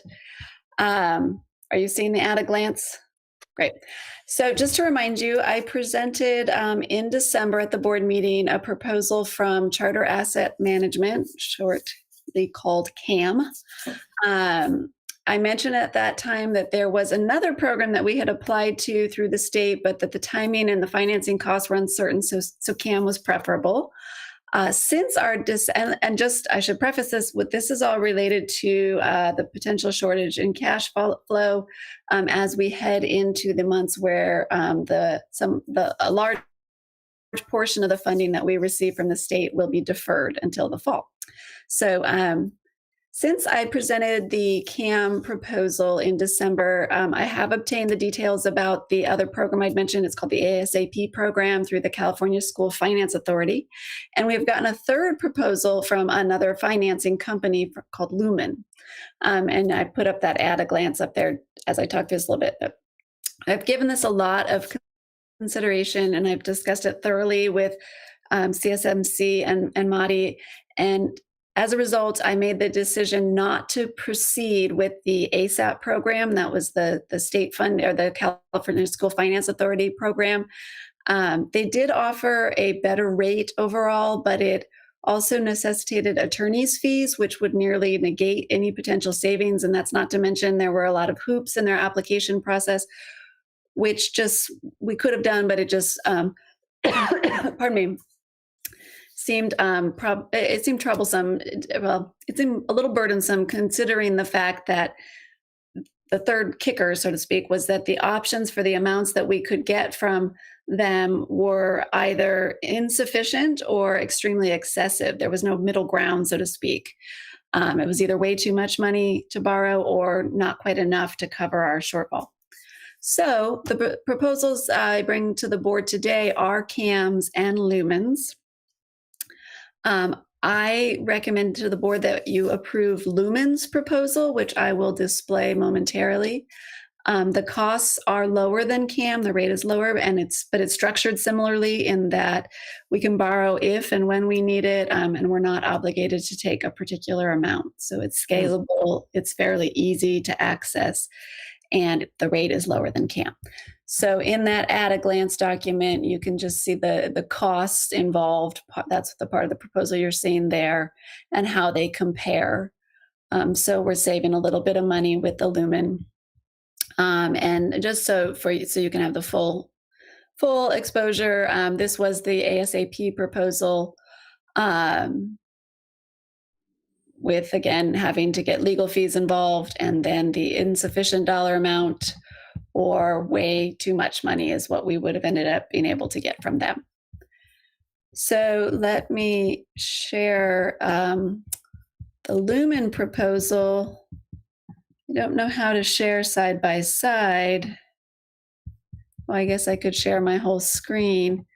This is the Lumen proposal, which is rather brief, actually. It goes through the process and the costs and the things like that. And then that's about all there is to it. It's got the estimated funding plan, which lays out the different months that we could take borrow funds. And that's all there is to that Lumen plan. I can also show you again, if I can find that window now. I've got too many windows open. Charter Asset Management, CAM, had given us, now we've got so many proposals from them, and they're all in your board packet. It would be the partial is the most likely proposal that we would, let me share. Are you seeing the CAM one now, or you see something else? Okay. CAM. So the CAM proposal, oh, I thought this was the partial one. This looks to be the full one. Let me see if I can pull up the other one. Did I save the wrong ones here? Oh, no, I'm sorry, because the partial is so high. Am I pulling up the right ones, Kristen? Can you tell from looking at my mad scrolling here? I think there's another one too. But I think the board can see the total costs, and I think, Yeah, on this, I mean, this gives you the best at a glance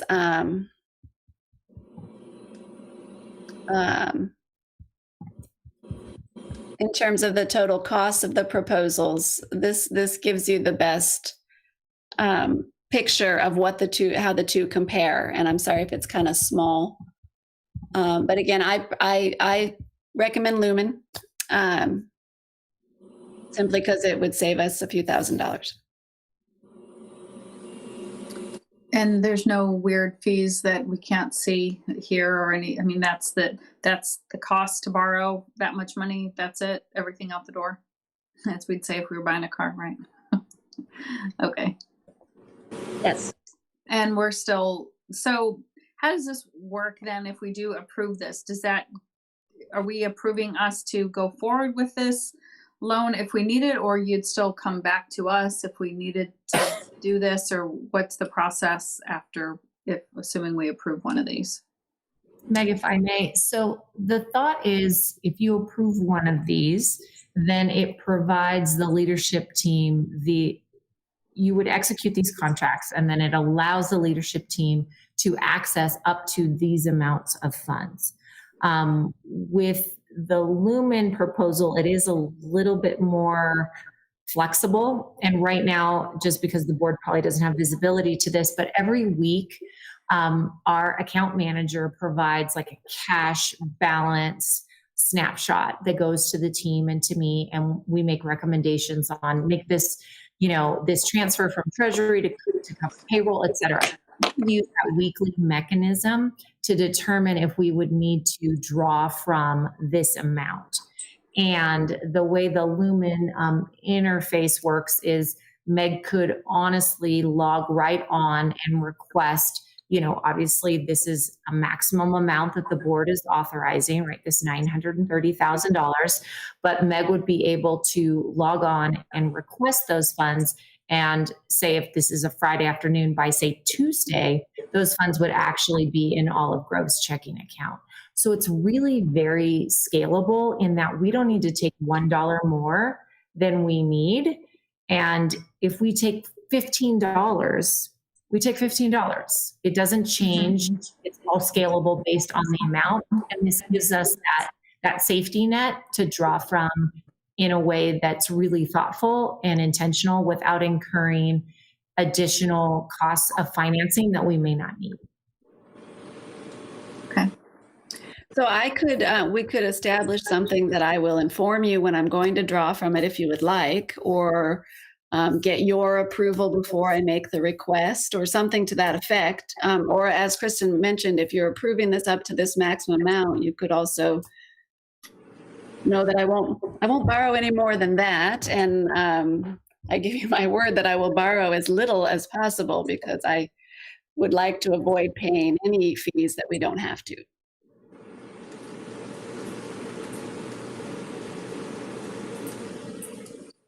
Thoughts from Parisa or Hank or Jackie on how to proceed as far as, assuming we do approve one of these, does the, I'm happy to jump in, but I don't want to be the only one to share my opinion.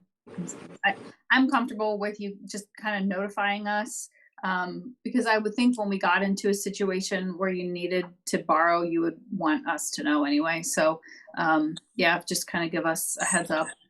I'm comfortable with that. So am I. Okay, thanks, Jackie. I agree. Thanks. You okay with that, Hank? Yes. Okay. Does anyone have discussion on, obviously Meg is recommending lumens. I think that's, I concur with your assessment. Does any other board member have a reason why, or do you have any problems with going with the lumen proposal? Okay. No. Any other thoughts, Meg, or I'll make the motion? Nope. Okay, so I make the motion to approve financial option with the Lumen proposal. Is there a second? I second. Thanks, Jackie. Great. Take us through a vote. All right. Deb Willems, Aye. Parisa Brown, Aye. Hank Galena, Aye. Jackie Height. Aye. All right, motion passes 4-0. Thank you. All right, so we're on to item D, approval of the updated comprehensive safety plan. I'll go ahead and make the motion to approve the comprehensive safety plan. Is there a second? I'll second it. Thanks, Hank. Meg, anything you need us to? Just a little background, very brief background. All California public schools are required to develop a comprehensive school safety plan. It must be reviewed, updated, and adopted by March 1 of each year. There are those requirements and timelines stay in effect even with the COVID-19. That has not changed. So it is due by March 1st. Our safety plan, the one that I presented to you today, was originally developed in accordance with all applicable legislation and guidance as far as I understand it. Yeah, I was not here for the original development, but as far as I understand it, this year's annual review did result in mostly reformatting of the document, and there was the addition of several sections or a few items to just ensure compliance with all of the requirements. So I recommend that you approve the document, the safety plan. Was that in the board package? because I see the letter, but I don't see the actual plan. Is Oh. that because it's kept? Oh, it's not linked. No, it was linked on your document. It's not meant to be a public document actually, but Right. it should be linked on your, yeah, it's 8D in the board packet. It's a PDF. I can show it to you. That's, okay. I'll get it to come up. Can you see it? Did you link I it? just see the letter. I just see the letter where you. My proposal? Yeah, but not the actual plan. Okay, it is linked there. Now, if you haven't had a chance to review it, we can do one of two things. I mean, I can show you now. We can run through it. So you get the visual on it, or we can, it does have to be adopted by March 1st. I brought it to this meeting because this was the next meeting of, before March 1st, but there is a chance we might schedule a February meeting later in the agenda. We have that on the docket. So we could also bring it back for, if we're going to have a meeting, or we could call a meeting in February for this purpose. I can run. Is it, so was it changed much other than formatting? Is the content the same? The content is mostly the same. And the basis of the plan, I added some things like this overview and purpose. I hope you can see the document now. I'm showing it. I added this overview and purpose, which gives the background and what the requirements are. I changed a lot of the, it's mostly formatting because I changed the sections so that they went in line. There's a checklist that goes with the safety plan. Change the sections so they were all in line with the checklist. Made it easier. Okay. I did add some more details on conducting tactical responses to criminal incidents. There was some more detail added there. It's fairly standard sort of practice. Again, there's some sensitivity in the public nature of the document. We can talk about in the board meeting, of course, but this document is not posted publicly because of right. It's a safety we don't want to give all our plan. secrets away, about how we're going to protect ourselves. Exactly. Yeah. So if you no, could I'm okay approving it if you just could email that form, the actual document Yes. out, because I'm not able to find it in the DocuShare. And then if we need to bring it back for review, we can do that. Okay, yeah, I will. We can approve it. You can look at it, and if you have a problem, we'll bring it back the next time for any other updates. I will just also say that all of these procedures or policies, if they weren't in this plan before, I pulled them either from our employee handbook or other policies and procedures that have already been board approved. So I'm comfortable with that plan if you are. Yep.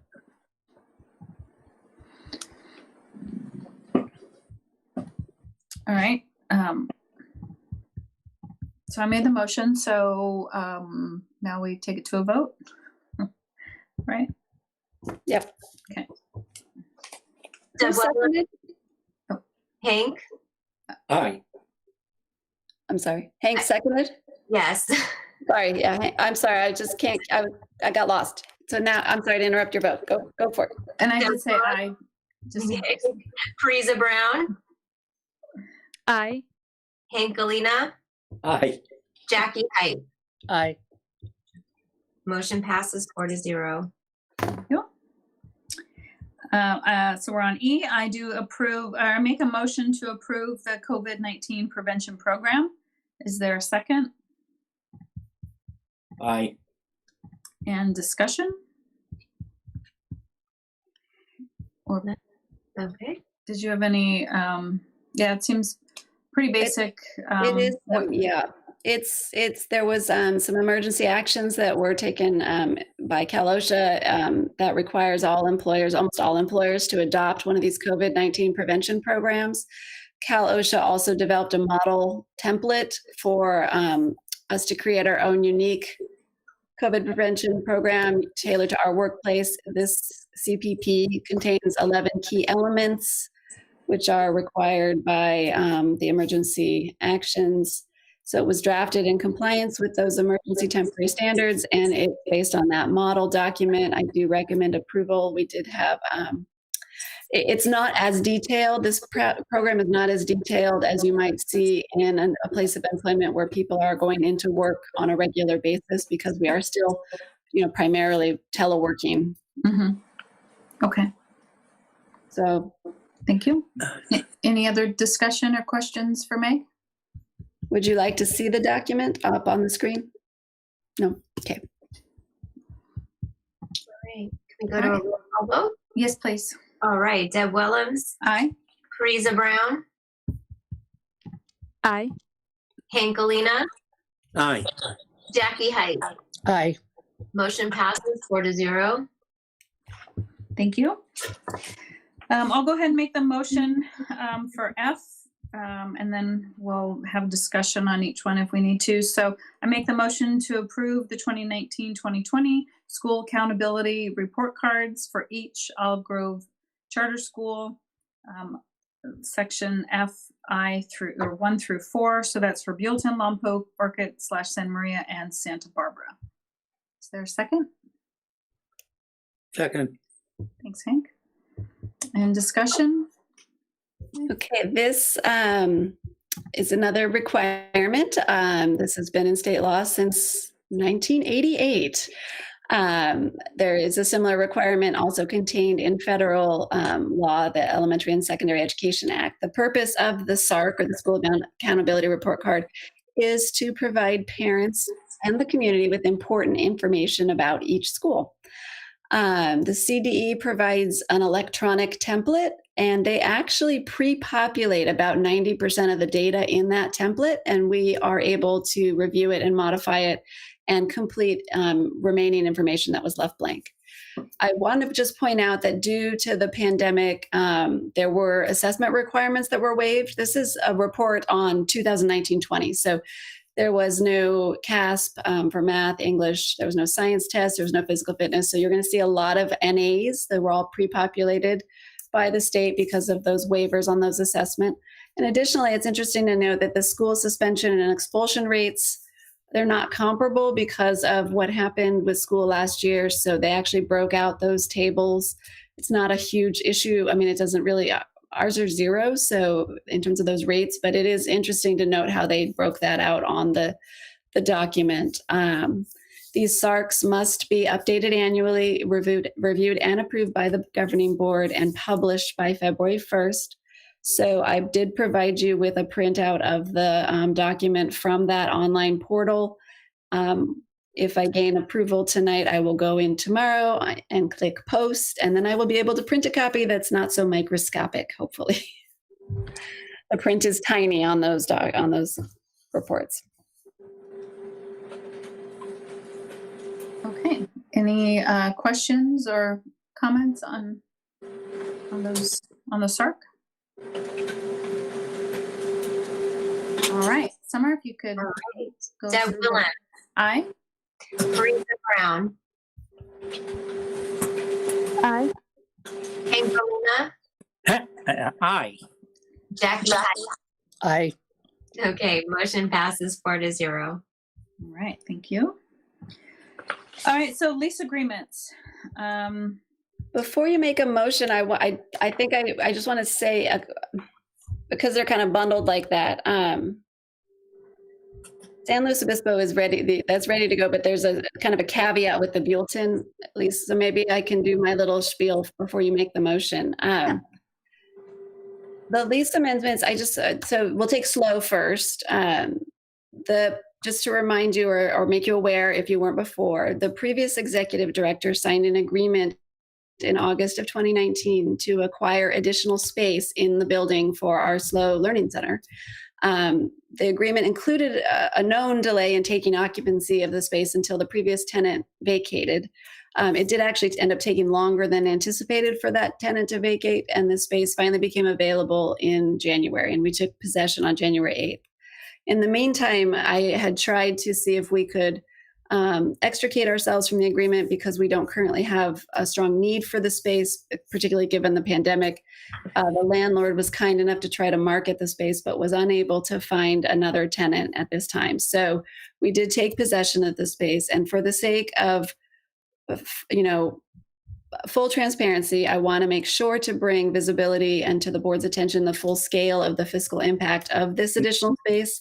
Unfortunately, the agreement is a contract that was signed a year and a half ago, is a contract. So we do need to move forward, but I do want there to be full visibility for the fiscal impact. So basically, this is increasing our monthly rent, not including utilities, but share of common operating expenses and base rent by over $8,000. So it's a pretty significant jump. It's a nice space. But previously we were paying about $9,400, and we will now be paying $17,500 for the space.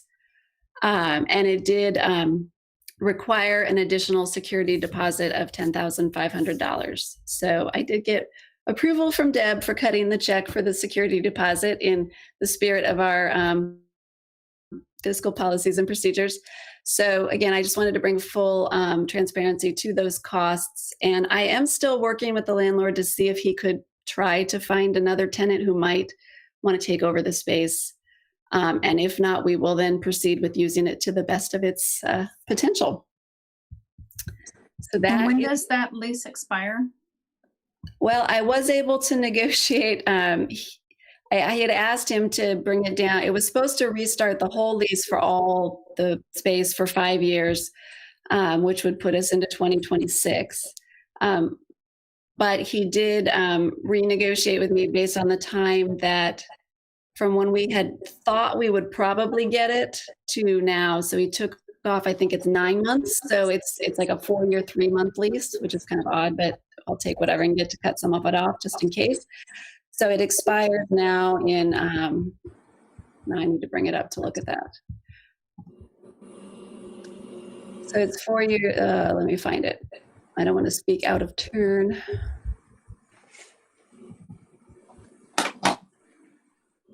May 7, 2025, which is 4 years, 3 months from possession date. And then what happens if our charter isn't renewed? How does, I mean, I guess, but is it kind of water under the bridge at this point where we'd have to pay that as part of our outstanding debt? I'm actually not certain. I know that it becomes one of the arguments, like, please, renewal in consideration of renewal, because it would leave, the financial down, Right. trail of tears, so to speak. I'm actually not 100% certain. And I've tried to explain to our landlords that we are up for renewal. It's not, I fully anticipate that we will be renewed. We're starting to work on it now, and there's every reason to believe that we will be. But I just didn't know if there was a clause in there or anything, if that was put in there. Yeah. Okay. There's not, and I've tried to work that in, but the reduction in the term is about the best I've been able to get so far with negotiating with any of the landlords. Okay. So I think we have to cross that bridge if we come to it, and hopefully it'll be a non-issue. Right. Because also SLO is a different county. There is a possibility of pursuing a different charter up in SLO, independent of the other ones, if we wanted to. So there is possibility and options there. I hope we have the opposite problem, that by 2025, the space won't be big enough. Right. That's entirely possible. It's true. Now, with regards to the Buellton lease, and I don't know if you want to make a motion on the SLO one and move to Buellton, or if you want me to go just press on. Yeah. So with regards to the Buellton lease, this one, I just got this amendment just yesterday. I've been in conversation with the property managers, and because this lease comes up, it expires in July, so we're in the option to extend period. And I did request the option to extend would have been for another 5-year term, and I went kind of back and forth, and I got the landlord to agree to a 3-year term, which still would put us past the date of our renewal expiration, or being up for renewal, but it's closer. So this is a 3-year term. the amendment document that is linked to your agenda, it appears to be standard boilerplate language, but I did send it to the attorney just to have it reviewed ahead of time because it does have a statement in there about, the lease will be terminated in 3 years. That has no option to extend. My understanding from conversations with the property manager is that that's just because we wanted the shorter term. They're not going to build in options to extend with certain rates locked in, but we can renegotiate to stay in the space in 3 years, and likely the landlord isn't going to just kick us out on our head. Right. But I did want the attorney to look at it. What I would ask, or what I recommend, is that you approve it with the caveat that, the understanding that the attorney gives it the green light. And if the attorney doesn't give it the green light, I will not sign it and I will bring it back to you. Okay. Okay. That's a great idea. Yeah. Anyone else have questions about the two lease agreements? Okay. Well, I make the motion to approve the two leasing agreements pending any input from the legal team that would warrant changes. Is there a second? I'll second. I second. Thank you. I will take Jackie. All right. Roll call vote. Deb Willems, Aye. Parisa Brown, Aye. Hank Galena, Aye. Jackie Height. Aye. Motion passed 4-0. All right. Thank you.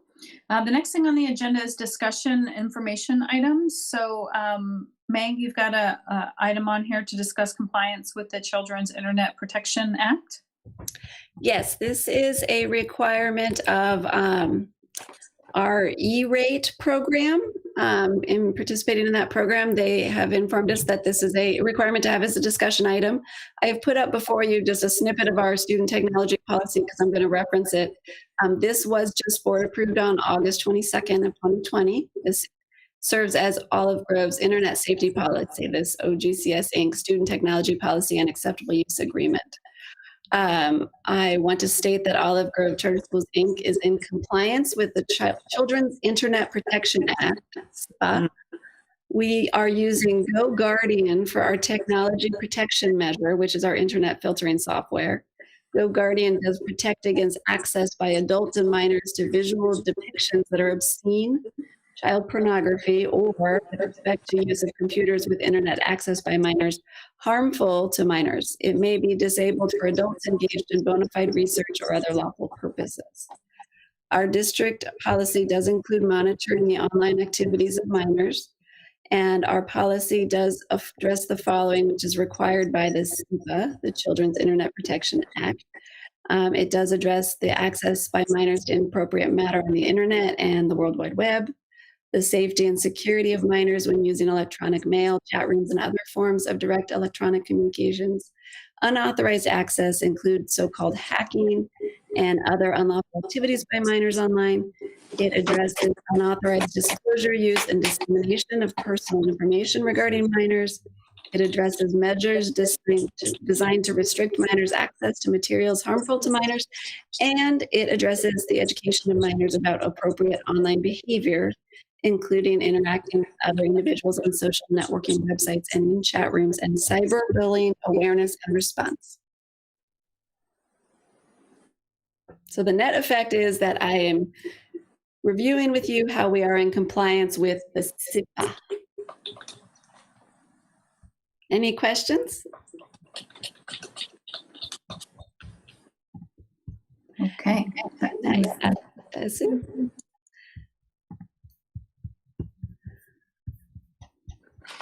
The next one is about the California School Dashboard. I just wanted to take a few moments just to let you know that the California School Dashboard, which serves as the state's accountability system, was released on December 15, 2020. State and local indicator data will not be reported, but the dashboard does contain updated contact information for schools and districts, as well as enrollment data for last school year. In addition, there were 2 new sections that were added to the school detail section, which specifies whether the school is a charter or has dashboard alternative school status, DAS, which applies to all 4 of the Olive Grove charter schools. We are charters and we are DAS schools.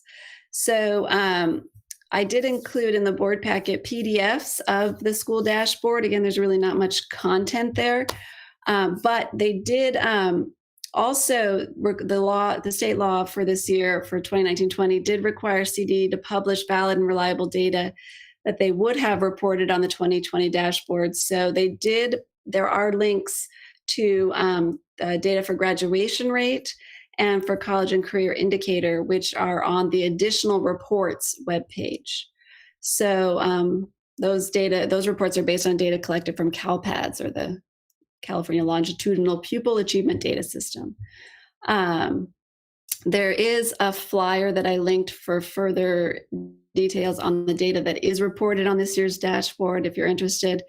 And on my notes in the board packet, which again, I will make sure you all can see at some point in the near future, I have a brief explanation of what DAS is in case you aren't familiar with that dashboard alternative school status. It's not really related to the dashboard really, but I figured since it came up and it's being called out on the dashboard, it might be helpful for you to have an understanding of what that status means. On that dashboard, but there aren't any test scores.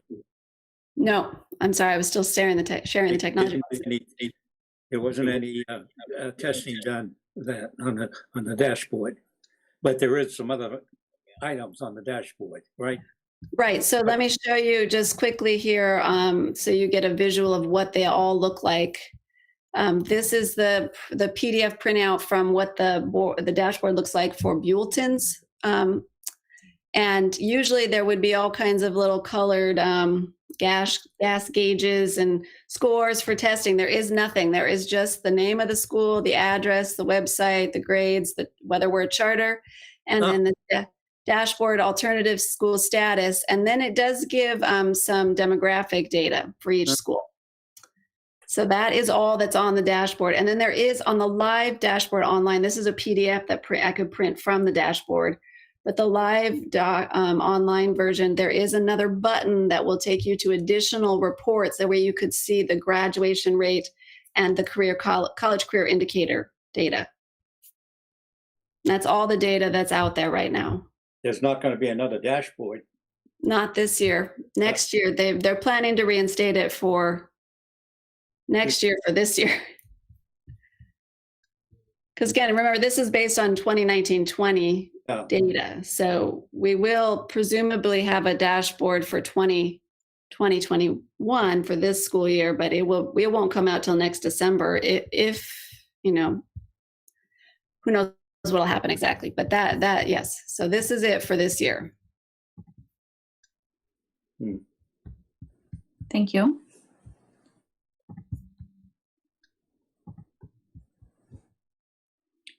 And then you wanted to discuss board, some new board meeting dates. Well, I think it was just at our previous meeting, we had talked about some different ways to look at all of our policies, and we had suggested the idea of bringing two to every board meeting, which we can, and we did the fiscal ones this time, which were sizable, so that was it. But we did also, the suggestion was made to add a meeting or two to help with some of that, tackling some of that policy review. I don't know if it's imperative, it's just something that had come up as a possibility. We do not currently have a meeting scheduled for February. So if you want to schedule one in February, that would, work. There's also the possibility for, I think there's also another gap between, and now I don't have it up. March to June. Yeah, March 9th is the next meeting, and then June. So there's April, May. Yeah. So we could easily fit in another meeting or two, if you want to spread out some of the load of things to do a little bit. And I did link, and I'll show it if you want, just to make sure everybody, the current schedule and some of the big topics that are on for those. Yeah. I think it would be good to do another one. I would say the 16th, but that's after what's a 3-day weekend for, I'm hoping the school and staff. So maybe the 9th, which is only 2 weeks away. So the 23rd of February might be a good day to target. Or is that too soon? What do you think, Meg? Well, I mean, I sort of think that I agree that it's tricky after a 3-day weekend potentially. It's actually a 4-day weekend for Olive Grove. Sorry, We get the Yeah. Friday and the Monday off. Yeah. But I mean, it's fine because I'm like you said, if we do it earlier, it's only 2 weeks from now, which we can do. But if we do it later, then it's only going to be like 2 weeks from the March meeting. Yeah. So February is not a long month. So I mean, but it's really up to you. I'm happy to do whatever. There's not going to be a lot of, I mean, we can do policy work and I'm sure other things will come up that I can put on an agenda. There always is other things that come up. But Yeah. I think it would be good because I anticipate needing to follow up with the closed session stuff. So, Okay. Because I didn't actually distribute a phone number, so I don't have a way of doing the closed session.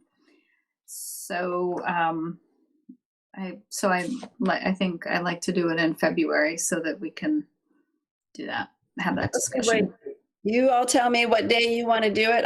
I'm open to, you said it's either the 16th, Yeah, the 23rd. the 9th, 16th, or 23rd. February 23rd?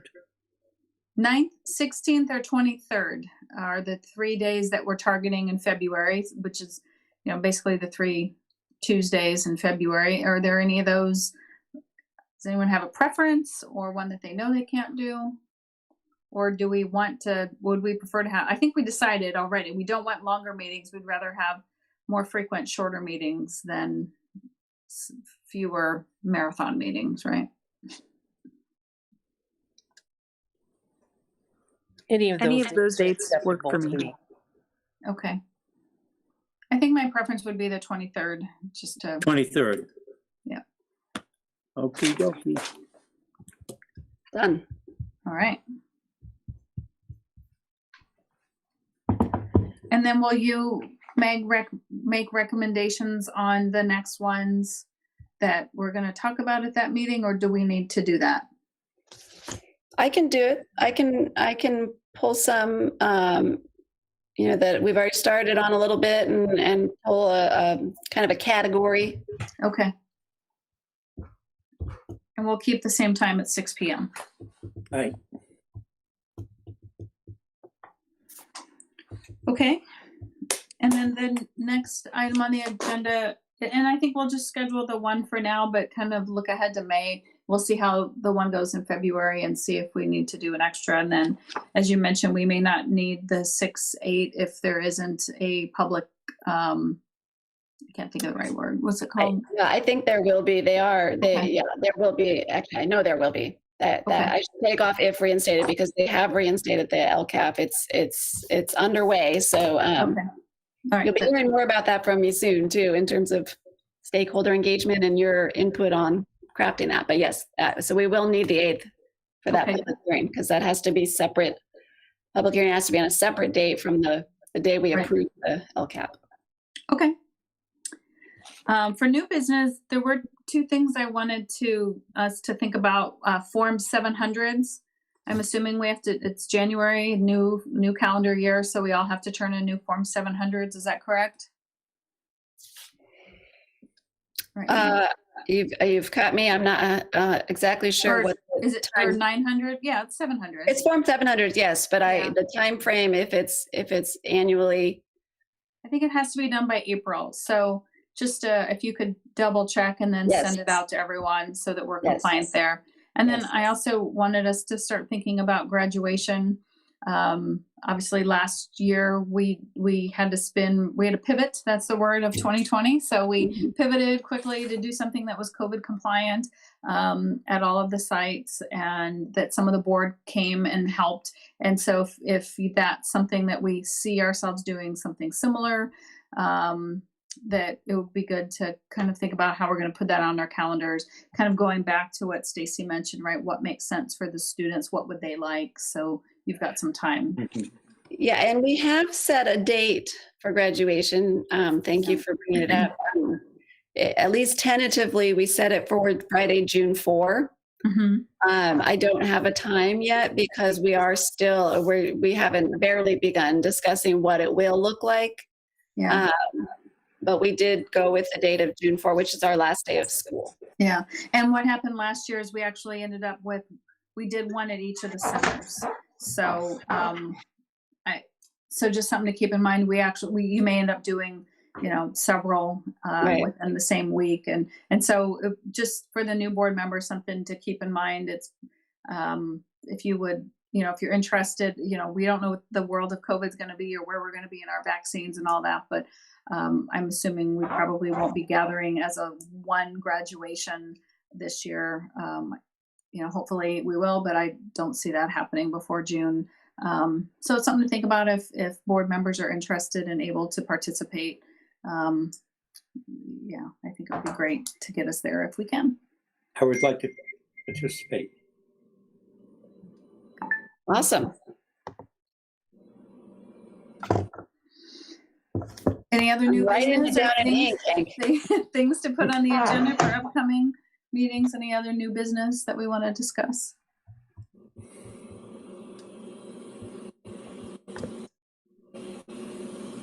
Okay, so then the next thing on the agenda is actually closed session, and as I've already disclosed, I've neglected to send out the phone number in advance, and so I don't have that set up. Also, I prefer to do it when all of the board members are able to attend. So can we push that off to the February meeting, Meg? Mhm. Yes, I will put it on the agenda for February. Thank you. So I think that is it. The next meeting then would be February 23rd at 6 p.m., which is a Tuesday again. And then so Meg, as usual, will be very good at getting us our agenda well in advance so we can be ready. Let her know if there's something that we need to discuss that we haven't already flowed her our input on. Anything else before we adjourn? Did I miss anything? All right. That being the case, go ahead, Hank. That being the case, we'll go ahead and adjourn at 8:16.